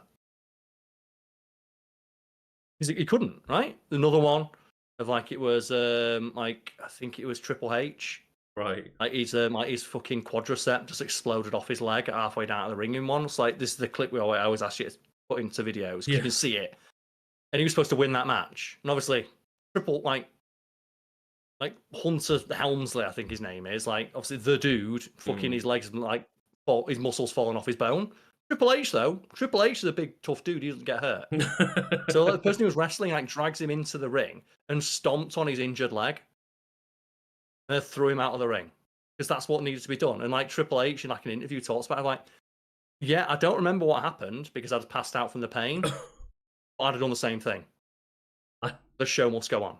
That's the thing, right? Is there's that other famous moment where a similar thing happened to Vince, right? Shitbag Vince McMahon. Yep. Just it was like John Cena and Batista both fell out of the ring during the Royal Rumble. So then they were like, what the fuck do we do? Vince McMahon comes storming down the ring, jumps into the ring, both of his Achilles, I think it was, go. And he then, instead of like, breaking kayfabe, he sits in the corner of the ring and decides what's going to happen on like a microphone, committed to the bit while in agony. Yep. And like, again, genuine shitbag, horrible, horrible person. But I do respect the commitment to the bit. Because he was there during the Carney days, and you have to be, right? And that's the thing, like, he never, the one thing people always said about Vince, like, huge piece of shit, but he never asked us to do anything he wouldn't do himself. And that you've got to respect. Like, the fact that he would literally put his life on the line for wrestling. And someone who would put their life on the line would be El Santo. It is a saint. It is quite funny because, like, a lot of the time in my head, thanks to watching a lot of Giant Bomb, they talk about work and shoot as terms. Like, oh yes, whether something is real or not. Like, if it's a work, you're doing it for work, and it's like a wrestling term for basically like you're committing to something for the sake of the work. It's fake. For the bit, yeah. Like the work is for the bit. It's fake. But shoot is something that's real. So like a lot of the time when I'm thinking like, is something real or not? I'm thinking in my head, I'm like, is this a work or a shoot? It's useful terminology, and that's the thing for years that no one knew what that meant. But with the rise of the internet and just wrestling becoming more popular, though, that terminology fell into common parlance. Well, people who don't wrestle are using it. Like kayfabe, right? That was like a secret thing that no one knew about for years and years and years. But that's not the conversation we're talking about today. Let's get back to now El Santo. So The thing El Santo was primarily known for was the fact that in his entire 50-year-long career, he took his mask off once. And that was 2 weeks before he died on a TV show, where without warning, during the TV show, took his mask off, showed his face, put the mask back on, 2 weeks later, dropped dead. And he was buried in his mask, and everyone who turned up to his funeral turned up wearing a mask.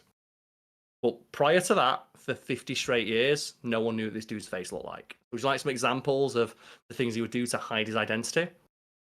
I mean, yeah, totally. Because like, I again, I love just the idea of never taking your mask off, and I think one of the only times, like, pulling it back to like Rey Mysterio, wasn't it? Like Yes. one of the only times they ever removed their mask. You know, at first was because Dominic like ripped the mask off, or somebody else maybe. Yeah. What's the? It's like it's a huge insult to rip the mask off of a wrestler. And I it think was what they were playing up to. part of like the whole Dominic Mysterio, his son, like trying to break away from just being Rey Mysterio Junior. Rey Mysterio the Third. Rey Mysterio the Third. Oh, it's right there, isn't it? And Could call himself Reiju. Reiju. Let's go. But yeah, like, I appreciate that, you know, for the better, they have become their own character. But just, yeah, the whole, like, you know, breaking out of the luchador mask and then being like, fuck you, father, I'm gonna rip off your mask as well. I don't and do respect it because it's all for the storyline, right? It's for the bit, right? As long as the bit is funny, or you know, he's going to get ratings. Presumably, like, you know, it was all agreed upon beforehand. But in like Mexican luchador, like, they don't plan on ripping masks off. It's like a huge fucking insult. You know, I'm going to now refer to not the wiki page, but an article I wrote on El Santo years ago. I wrote it, so I'm going to read from it. So this is just like me quoting myself from like half a decade ago. So where's the article from, Karl? Today I found out. Okay, plug yourself. Yeah, well, they already made a video out of it, so I'd feel too bad like stealing too much of it. But there is a section on here about his dedication and commitment to hiding his identity. So, while many of his multimedia appearances undoubtedly played a part in his fame, almost since his debut, El Santo had always maintained a certain mystique around himself by never removing his mask in public. His dedication to maintaining the mystery around his identity was such that he even had a chinless mask made so that he could eat without taking it off on set during meals while making movies. He also had his own voice dubbed over in every movie in which he spoke so that even his voice was disguised. Right. Okay, so even if you met him in public, like, it was... You wouldn't know what he sounded like. You wouldn't be like, hey, you sound exactly like El Santo. Yep. In the film, El Hacha Diabolica, which called for El Santo to remove his mask to show his face to the film's love interest, he agreed on the condition that his character do so while facing away from the camera. Even then, he still got a stand-in to actually perform the scene, so the actress didn't get to see his face.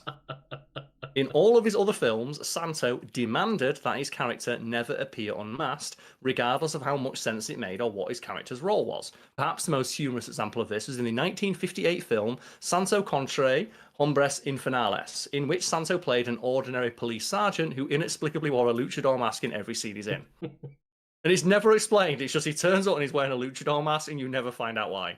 It's like, fuck you, that's why. Yeah. And isn't that amazing? Yeah.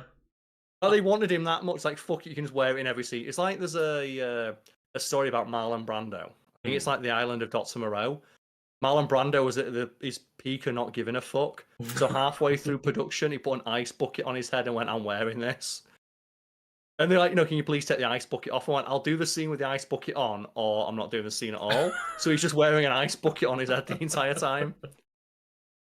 It's like Buckethead, right? Yeah, but it's more the fact that he put it on, I'm not taking it off. Yeah. That's a right into the film. It's the same thing like The Godfather. Do you know that cat he's holding? The iconic thing of him holding a cat? Mm-hmm. He was wandering around set and he just picks it up and went, I'm not putting it on. I was like, I guess I'm going to have him with this cat fuck you now. on Marlon Brando, what are you going to do? Exactly right. Santo's dedication to maintaining his identity extended beyond his films and into his private life. For example, when El Sante took Jose Cruz to court for trying to replace him in his own comic, knowing that he couldn't appear in court wearing his mask, he instead opted to cover his face in bandages, wear a large pair of sunglasses, and telling the judge that he'd been in a wrestling accident. Excuse me, Jory. He didn't even have the magical amulet on at the time. He didn't. But it's a wrestling accident, and obviously him being such a famous, well-known figure, the judge let him off. He also won that case. Stories like this led to rumours that El Sanso's passport contained a photo of him wearing his mask. This is not true. In reality, Sanso did have a standing agreement, however, to meet with US Customs in a private room, and a single customs agent was the only one who was allowed to see his face, and he would always request that agent. He did, however, have a fake passport made that showed his him wearing his mask in it, made by the Mexican government. But if people didn't know his public identity, he's basically a superhero. Like, it's like Peter Parker He was traveling being as like, his, I'm not... as part of his wrestling gimmick, right? If, like, they're taking a show on the road, they've got to go across the border. Yeah, but surely you just not have a mask on, right? But if he's traveling as part of, like, the group, if he's traveling as El Santo, right? he wore the mask all the time. That's where things become complicated, because if even like the production side of like the wrestling group don't know who your like regular persona is, yeah, then you would even travel with the rest of the crew as the character, not yourself. Yep. Right? Okay. And but the Mexican government did make him a passport with him wearing his mask in it, because obviously folk hero, you can do whatever the fuck you want, right? It's like when you reach the level of fame of national treasure, there's a lot of stuff you get away with. Yeah, right. Of course. So I still think like David Attenborough should just like walk into like Sir fucking Greg's and like give me a sausage roll. I think you should just walk around with a shotgun and see if anyone questions it. He could do what he wants. Like, there's a certain level of fame you get to where no one's gonna. You get like one murder, right? Like, how many people do you think David Attenborough could hit with his car on purpose before someone stop him? It's at least 3, right? Could he accidentally hit a kid in his like Tesla before just? It's at least Tesla. 3, right? There's a couple. I don't think that David Attenborough actually would, drive Tesla. He wouldn't, but if he did, how many do you think he'd get away with before people are like, come on, David, now you're taking the piss? At least 3, right? Like, don't forget, like, Prince,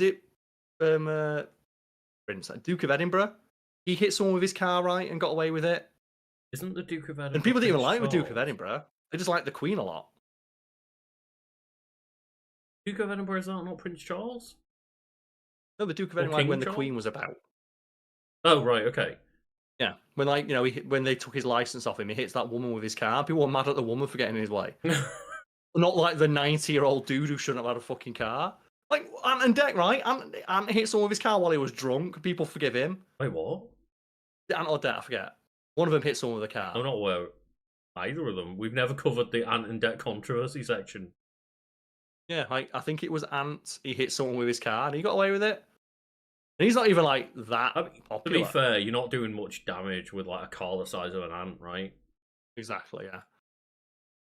So what would you do? Like, Joe, if you got to that level of like fame where you could get away with stuff? Because I would never want to take the piss. I like the suggestion of like just walk into a restaurant and just demand a free hot dog, even if they don't sell hot dogs. But the first thing that came to my mind was walking into a place that has pick and mix and just start eating it. Just like nothing big, just like walking up to a pick and mix station and just eat some of it. And just walk back out. Yeah. Right? Like, fuck you. Like, if you're just that famous, and people probably wouldn't even give a shit, right? Yeah. I think that's what El Santo was like. He was just so famous, he could have done anything. He just tried to cram some pick and mix into his mask and was like, it's not working. Because I remember when we were at your flat one time, like years and years ago, I tried to find the picture but couldn't. I think it might have been on your now deleted Facebook profile, but probably we put on the luchador mask, so like, how the fuck do I drink in this thing?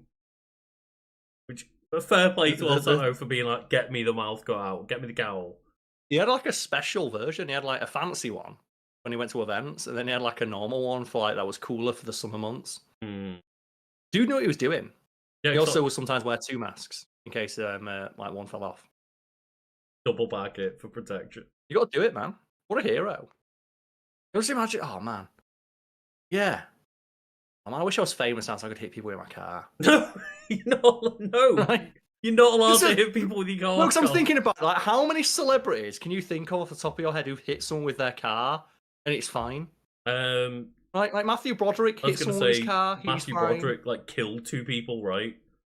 Pregnant woman and a kid. Okay, he's fine. People don't care. He Yeah, was in Modern Family. yeah, yeah. That's the thing that happened. Everyone, remember, no one does. Like people just brush it off, right? Like, they brush it off like it's hijinks. Yeah. Famous people, man. Just what? There was Live in a completely different world. something happened The folks at recently, home. I think, with Bill Murray, Oh, where he does all like, yeah, he's been like getting accused of like all sorts of like sexual impropriety for like 4 straight decades. well, I don't know if it was a clip that was recent or just a clip that recently got shared of just I think it might have been like an older clip, but of Bill Murray when like somebody was asked in like a talk panel, just oh, what's the best like on stage kiss you've ever had or what, or on film kiss, and before like being able to answer, Bill Murray just grabbed this woman and kissed her. Was like, oh, that's the best kiss she's ever had, and just like on camera on like presumably live TV, just sexually assaulted someone and everyone laughed it off. See, now imagine if he got into a car and then just ran over the panel. And everyone just Would he laughed get it away off. with it? Yeah. Not great, fantastic, just like no accountability whatsoever. Of course, like people sharing around the internet, but what? People shared it around for a day and everyone's moved on. Because that was a Simpsons bit about it. It's about like, it's one of the simultaneously poorest aging but best aging like jokes. Where it's the Mel Gibson episode where Mel Gibson talks about how everybody loves me, so nobody ever cares what I do, and he jokes about like, I when I don't pay my taxes, the government pays them for me. Like it's hell being Mel, and they have a joke where they go past Robert Downey Jr. in a shootout with the police. It's like the joke is there's no cameras, he's not filming a movie, just Robert Downey Jr. was like just in his like darkest days when he was like a drug addict and completely pilled off his tits. You fast forward like 20 years, and Mel Gibson was ostracized from Hollywood, rightly so for being a crazy person. Then 10 years after that, he's in like Daddy's Home too. And also is now being endorsed as like one of the representatives of Hollywood by the President of America. I Yeah, believe one of them was Mel Gibson, right? yeah, it's hell being Mel. It's not that I don't believe people can have redemption arcs like Robert Downey that you bring up, Robert Downey Jr. But just, I He just did a don't lot of think drugs. they've learned any lessons. I think they just got away with it. Yeah, Robert Downey Jr. did. He was very apologetic. It was a really I great. meant Mel Gibson got away with it. Okay, Mel Gibson don't give a fuck. Yeah. Huge piece of shit. But Robert Downey Jr. is genuinely like apologetic. It's a great moment because of all things like a Marvel vignette because they're talking to Josh Brolin. And like, oh, Josh, like, there must be some people on set that you want to talk to a lot because like you and Robert like must have like spoke to each other because you've been acting for so long. You also had like, and they do it very like tastefully. It's like you also had some setbacks in your career, and just Josh Brolin's like, yeah, me and Robert have talked about that a lot. We were naughty boys when we were younger because they both infamously just went off the deep end like with drugs. Right. And there's a big difference between like going off the deep end and getting addicted to substances, and like that is people going through genuinely troubling times. Whereas Mhm. no, I just like hit someone with my car because I was drunk driving is a bit different. And just, I mean, hopefully, like bringing it back to El Santo. Hopefully, El Santo's not got a controversy section. To my knowledge, no, because like he was fully committed to his gimmick, and his gimmick was the righteous hero who fought for justice and stood up for the little guy. And he fully embodied that throughout his life, and that's why he never took the mask off. So he realized how much more important he was as a symbol than he was as just a man. I'm hoping that it isn't that thing of just, oh well, they spent 50 years being a public figure and everyone loved them, and then it turned out they were an asshole. Long kind of vibes. I'd like to think not now, because like El Santo just is one of those stories where it's because he died like 40 years ago, Right. which is almost to the point where it becomes legend. Mm-hmm. Well, there are still people alive today who knew that his son is a fucking congressman in Mexico, I think. Oh, right. And he still wears the mask, which is great. Like, you get like another 10, 15 years, it enters the realm of legend and myth, and he'll become like a Robin Hood type figure. Right? You fast forward like another 50 years after that, when no one alive then will have seen him in person, but they still know the story of El Santo. Especially when, like, the person has way before the age of the internet. Yeah. Which everything is now recorded and shared and available publicly. There's a lot of stuff, I'm sure, that has been filmed with El Santo in it, like literal film and TV. But yes, just the idea that, like, that person's entire life hasn't been catalogued on the internet. Yeah, and it's like, very quickly entering the realm of myth and legend, which is kind of like wholesome. Maybe not the right word for it, but like living up to the heroic ideal of, you give it another couple of years, this dude will literally enter the realm of myth and legend. Like we've spoken about in the same reverence, at least in native Mexico, the same like reverence like heroes like Spider-Man. Because most people's experience with like El Santo will not be the man; it'll be like the idea of the man. Character he played. I was like about to ask. Let me just do some like on the fly. Just googling here. There we go. Yeah, I was about to be like, man, have we ever had Mexican Spider-Man? It's like Miguel O'Hara. Yes. Half Irish, half Mexican. But yeah, I was like, Japanese Spider-Man we've not covered yet. Yeah, because that's what I was thinking. It was like in my brain. I was like, have we ever had like a luchador equivalent of Spider-Man, like Mexican Spider-Man? I was like, that'd be sick as fuck. Spider-Man 2099 exists. They are all Mexican, but yeah, there's not been, as far as I'm aware, like a luchador Spider-Man. I think you're forgetting, right? The human spider. Yeah, like that's like Spider-Man is basically a luchador wrestler, right? It's how he got his start. I love that they keep that Spider-Man's origins. Maybe not in the newer ones, right? We've not seen Tom Holland's inspiration for why he became Spider-Man. Mm-hmm. But in Amazing Spider-Man and in the Raimi-verse, it is still inspired by wrestling. Like what? Bonesaw. Probably the best cameo, right? Macho Man Savage. Is that like Macho Man? Like, it's such a good cameo, right? Yeah. I always love that, like, and like Bruce Campbell being the announcer. That's such a good scene for cameo. And the fact that he introduced him as the Amazing Spider-Man. He's like, no, I'm the man spider. He's like, no, shut the fuck up, man. That name sucks, kid. I'm gonna come up with a better one for you. Yeah. It's great. The human spider. Like, that name would not stick, would it? Oh, that's what it is, the human spider. Yeah, it's not great. Peter Parker. Still his tactic though, just hiding up in the top corner for 3 minutes. It's like, haha. He knows how to play the game, and that is one thing that just I really I didn't know much about El Santo, but I always really appreciate the kind of high flying aspect of luchador and the wrestlers that I watched growing up. Most of my favorites were like, the ones that did the acrobatics, like the Rey Mysterio Jr., the Hardy Boys, not RVD. Sorry, RVD. Yeah, he had like the kick, right? The super kick. We did like the frog. No, the frog splash was Eddie Guerrero. Oh yeah, and the moonsault. But the moonsault as well. Yeah. Like you did a few like finishes off the turnbuckle and stuff, and that was always the people that I tended to enjoy watching, was the ones that were doing like crazy sick acrobatics.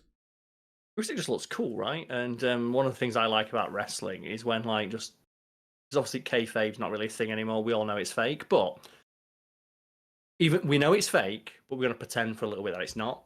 And the wrestlers are also going to pretend that you don't know it's fake. Or they're going to pretend that you don't know that they know that you know it's fake. Yeah, because just have fun. Ultimately, if everyone just acknowledges, and we use the word fake as in like it is scripted. Obviously, it's spoken scripted before. The stunt work is still very much real, but yes, the risks are real. It's impressive levels of athleticism, but it's fake in the sense that I say it's scripted. It is scripted, and people are working towards a set, predetermined goal. But you can say the same thing about acting, right? Yeah. totally. Stunt work within like film and TV and stuff is the same, but just it's genuinely impressive, and I think it's for the good of everyone, but especially the children watching, right? Because okay, as adults, we've grown up knowing that it's scripted and quote unquote fake, but there's still like fucking 12-year-olds in the audience that like that kid that like shouted when John Cena did his heel turn, right? Oh yeah, he got super mad. And he's like, I love you, John Cena. He's like, and I hate you all, especially you, that child. But it's like one of the greatest like 5-second gifs from the Attitude Era is where Rock joined like Nation of Domination. Right. Well, like the black wrestlers like started like the Black Power movement because that was what was like in culture, so they wanted to reflect that. And you have them walk into the ring like the Rock and surrounded by like all the other black wrestlers, like Nation of Domination with their symbol of like the big black power fist, and he cuts to the crowd and there's this tiny little white kid in an oversized Rock t-shirt, closing his eyes and putting his fist up in the air like it's like in solidarity. But that kid doesn't know the context of why he's doing that. Yeah. But he just knows in that moment he feels a kindred. He feels a kinship. Yeah, With the Rock and the Nation of Domination. That's why I think it's important that okay, yeah, kayfabe might not be as popular and as strict a thing anymore, but the idea of like keeping it real for the kids because they feel it's real. Of course, yeah, it's like Santa, right? And we all know Santa's real. Yeah. I can't believe anyone would ever say he's not real. Like, why would you tell such I don't get people that awful like lie? make up lies like that. Exactly. The only reason you would ever make up a lie like that is to upset a child, and I would always question the logic of someone who does something specifically to upset a child. Yeah, don't get me wrong. We all get those thoughts in the back of our head, right? Just we all every now and then think, wouldn't it be funny if I just punted this kid? But we don't do it. I certainly don't emotionally punt a child by making up lies about Santa. Yeah, it's the Bender line, isn't it? Where from Futurama, where he turns like the were car, and it's like I can't keep running people over. I'm not famous enough to get away with it. Oh god, like, it all comes back to running people over because it's such a harsh thing to do.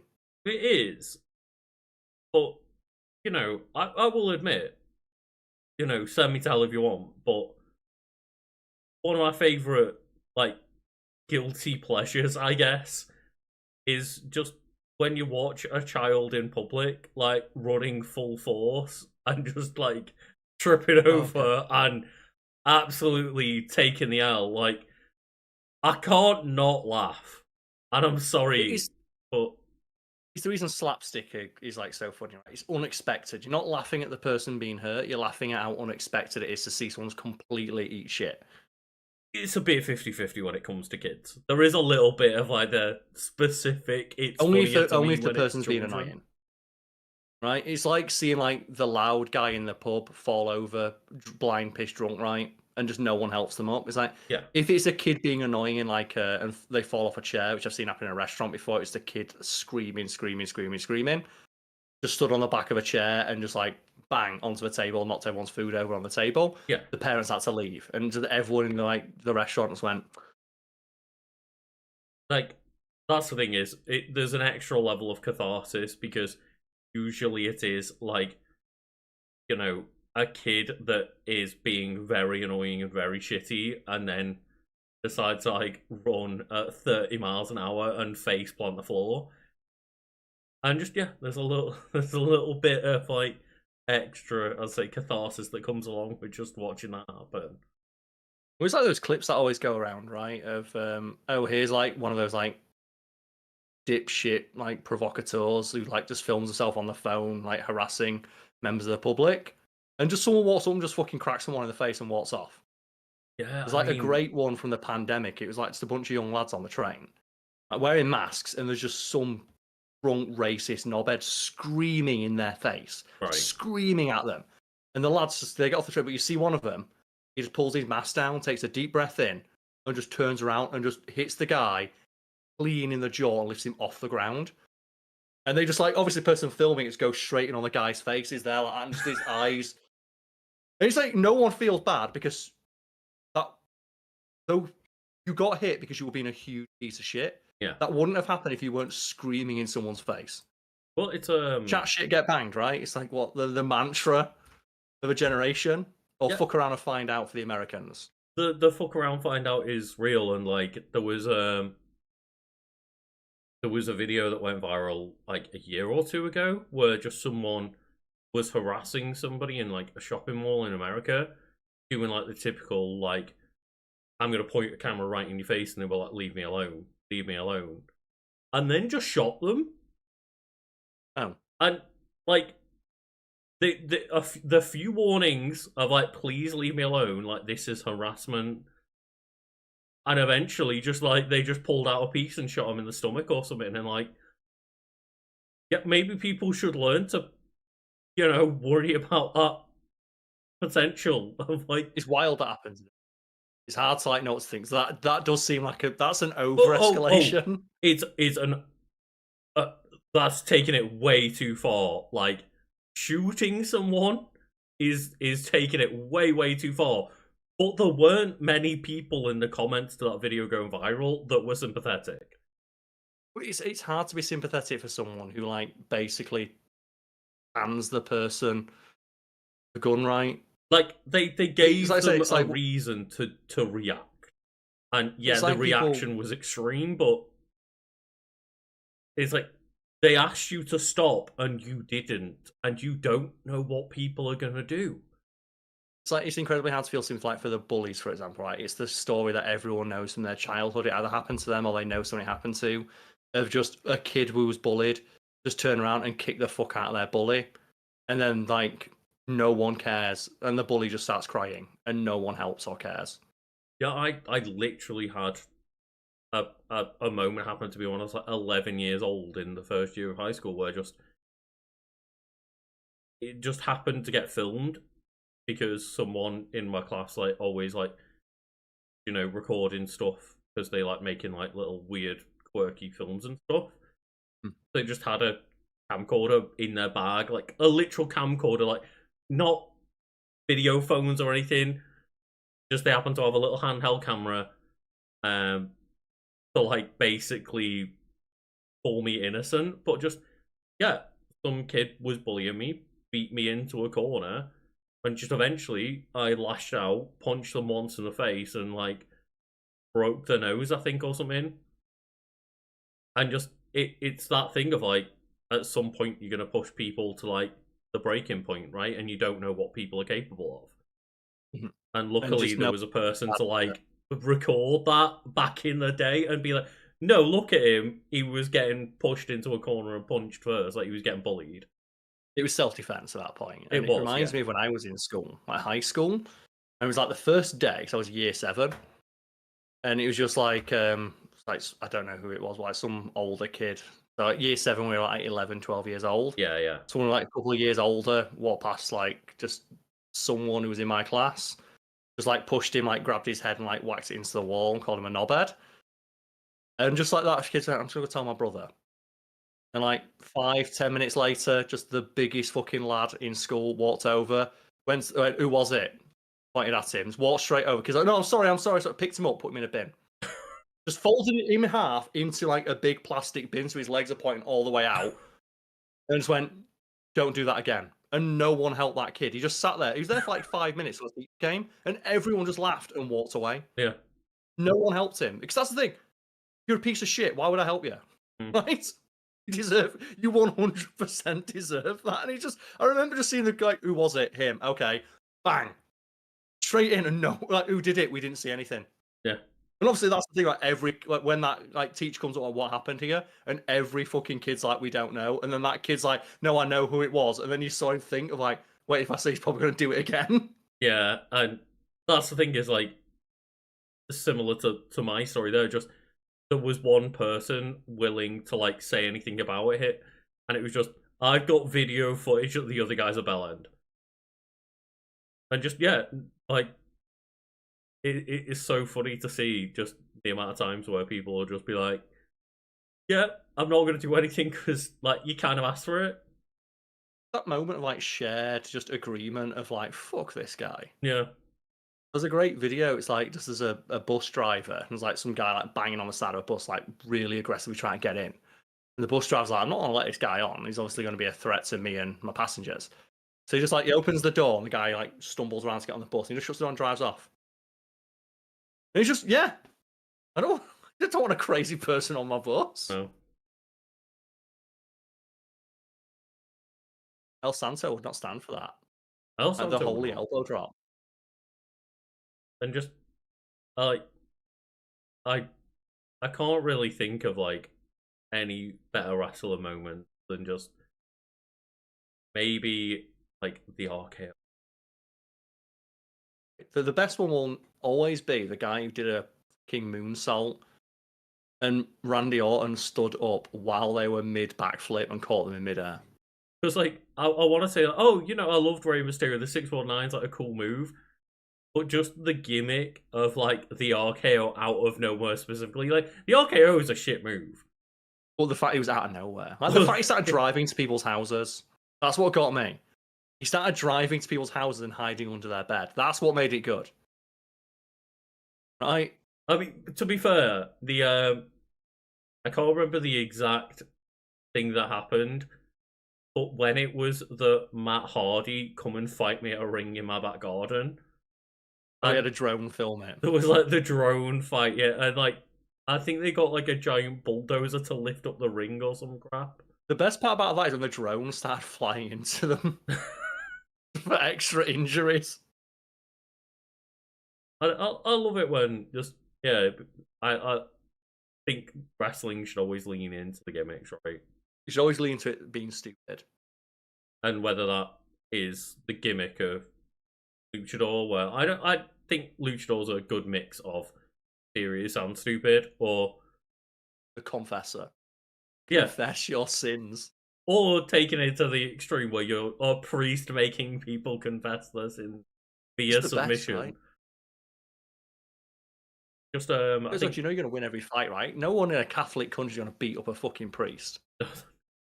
but one of the best kind of wrestling gimmicks, and you know, obviously, rest in peace. I just think like credit to Bray Wyatt for Oh yeah, that was organic as well, wasn't it? It's entirely inspired by just something the crowd did. Was that was like the using like the torches on phones, right? Yep. And ultimately became like a whole gimmick where they like lowered the lights and came in and made a full entrance out of it all, and there was fireflies. the fireflies, right? Yeah, and just like fully getting into the gimmick of it all, and that was in a moment in time where I think there was that group of like Seth Rollins and Bray Wyatt and Fucking hillbilly wrestlers, man. the, Like the hillbilly other core, let's go. the other people. I can't always remember them because I'm not that into wrestling, but I remember watching it and being like, man, wrestling doesn't really have anyone on the up and up anymore, does it? It's so reliant on bringing back The Rock and Steve Austin constantly and other people like that, and then just remember seeing a fight with Bray Wyatt and being like, oh, somebody's got the juice. It's when you start filming like promos in a fucking like weird pig mask outside like Yeah. other wrestlers' houses. Yeah, and just a really actually great personality that you could attach yourself to, and it's just I think like WWE specifically have really found a lot of trouble with that, right? Where just a lot of it for the longest time was just don't really have anyone that isn't a 90s wrestler trying to pull us through. Yeah, not to mention like, a lot of people wrestled in their own names. They have gimmicks. I like gimmicks. Yeah, I love the gimmicks. Like, you know, I don't want just Brock Lesnar versus Randy Orton. Like, ooh, cool. But I do want to go back to the Attitude Era when they dressed like racial stereotypes. Like, it's so funny because like they didn't know.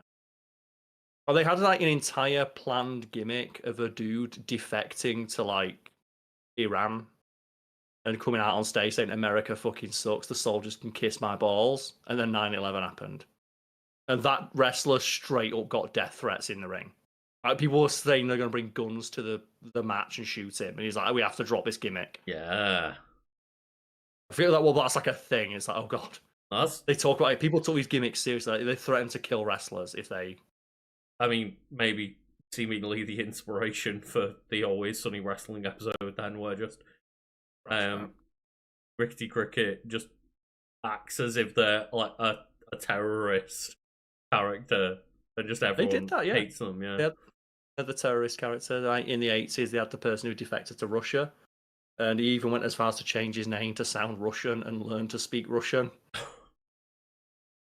and would walk everywhere in like the big like Russian hat. And there's plenty of other wrestling institutes that aren't WWE, and there's not anymore.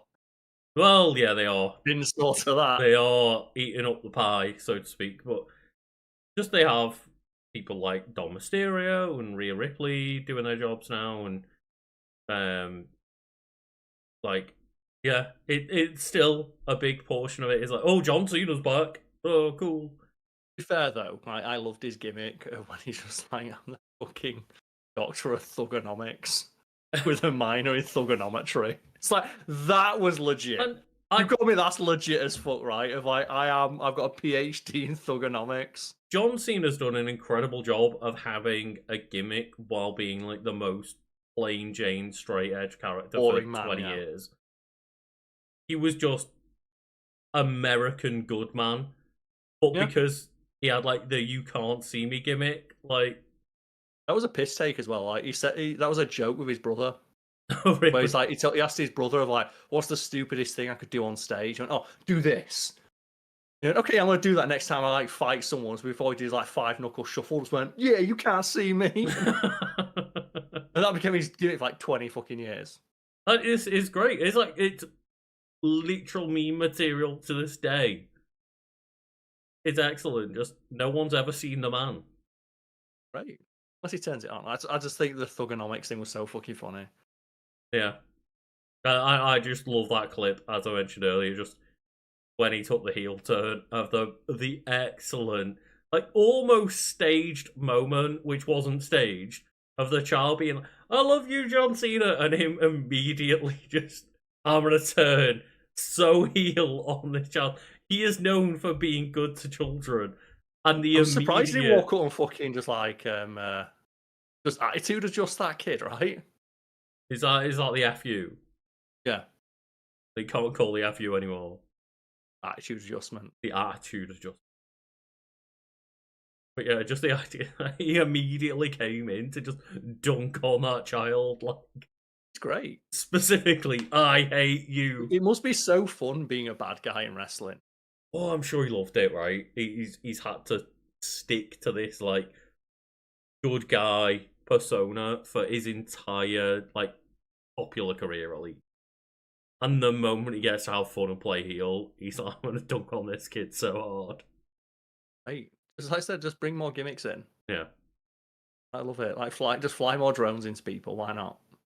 I'm not saying that just our era of wrestling was the best, even though part of it was. Like, where's just like more Goldust? Like, I get again breaking away from the father, like Stardust becoming Cody Rhodes, right? He should have became the Aldust. Like, it should be a mantle. They should have been like the fucking Power Rangers. But just right, I lost so much interest in Cody Rhodes when they became Cody Rhodes as just. Cody Rhodes is like man. Dusty Rhodes. I think Goldust is someone else's kid.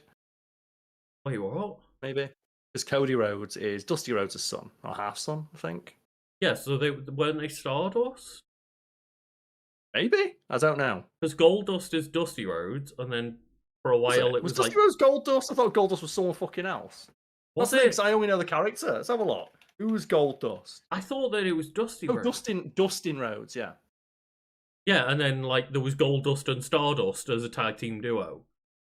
No, but okay, so Dusty Rhodes was Dustin Rhodes' dad. Oh my god, I'm so confused. So Cody Rhodes is Dustin Rhodes' half brother, And Dusty Rhodes is the father of Dustin Rhodes and Cody Rhodes. Right, okay. That's why I'm confused when I think Dusty Rhodes. Like, oh no, but he's got a son called Dustin. Right, Well, that's not okay. confusing at all. Yeah, it's not. It's definitely not. Just name them all Rey Mysterio Jr. Yeah. Oh, yeah, so maybe I'm getting a little bit mixed up then, but yeah, I think the idea of like a costumed character like a Goldust or a Stardust is way more interesting than being like, I am Daniel Bryan. It all returns to dust. It's one Jey Uso, right? Where their gimmick is just yeet. And I'm like, I guess. Like, they're the most popular person right now, and it's just their gimmick is. All I know of them is just yeet. The thing is, though, like, you seen that like Goldust eventually turns to fucking Darth Maul? Wait, what? You don't see like Goldust turns like Darth Maul for a little bit. Not really. No. You're not familiar with like just the Dark Dust. No. I fucking look at Darth Maul over here. Let me have a look at the map. No, I was not aware that this era of Goldust occurred with just Darth Maul. It just became the Dust. And, yeah, so that's a conversation for another day, I feel. Well, I want to shout out one gimmick that I don't know too much about, but I have really enjoyed seeing clips of. Lay it on me. And it is, you know, the wrestler Joe Hendry? No. And someone literally in chat, say his name and he appears. And it started out as like, if someone says the words Joe Hendry, he just like appears smirking off screen, like coming in, and the camera just shifts to Joe Hendry there. And then it's gone to the point now where like, if someone says the phrase, don't say his name, or just say his name, like even without saying Joe Hendry. So it's like Macbeth then. Yeah, Joe Hendry just appears in the background out of nowhere. And they'll be like hiding in lockers and stuff, and no, don't say his name. And Joe Hendry just pops out like, hello. Don't say what name. And that's a fantastic bit. I'll say the RKO out of nowhere when like Randy Orton would come to like shows like 4 hours before they started and hide under the ring. And he'd be under the ring with like snacks and stuff. Just waiting. I said we drive to people's houses and get them as they walked out their front door. It's fantastic. He should have done more. Yeah. He should become a thing of like, they should have made like tag. Or, like, don't be the last person standing who doesn't get RKO'd out of nowhere. I don't like just a, like behind the scenes shot of someone like falling out of bed and he catches them mid out of bed. How's there not been a Royal Rumble where every single person lost via RKO out of nowhere? I just want to like see someone like, you know, it's like a wrestler at home, obviously in their full outfit, like fucking like cleaning their gutters or something. They fall off the ladder and he catches them in the RKO. Just like, Goldust in the full costume doing like cleaning out a gutter. Well, it's like, you know, just like a wrestler. Oh, I've had a kid, like, here's my baby, and they hand it over, and Randy, oh! The child. Just RKO with the child straight out of the womb. Right? Oh. That would have been a great series on Vine. Yeah. And these things in the future, I do want to maybe try and contact someone to talk about Vine, but that's a discussion we had like off screen.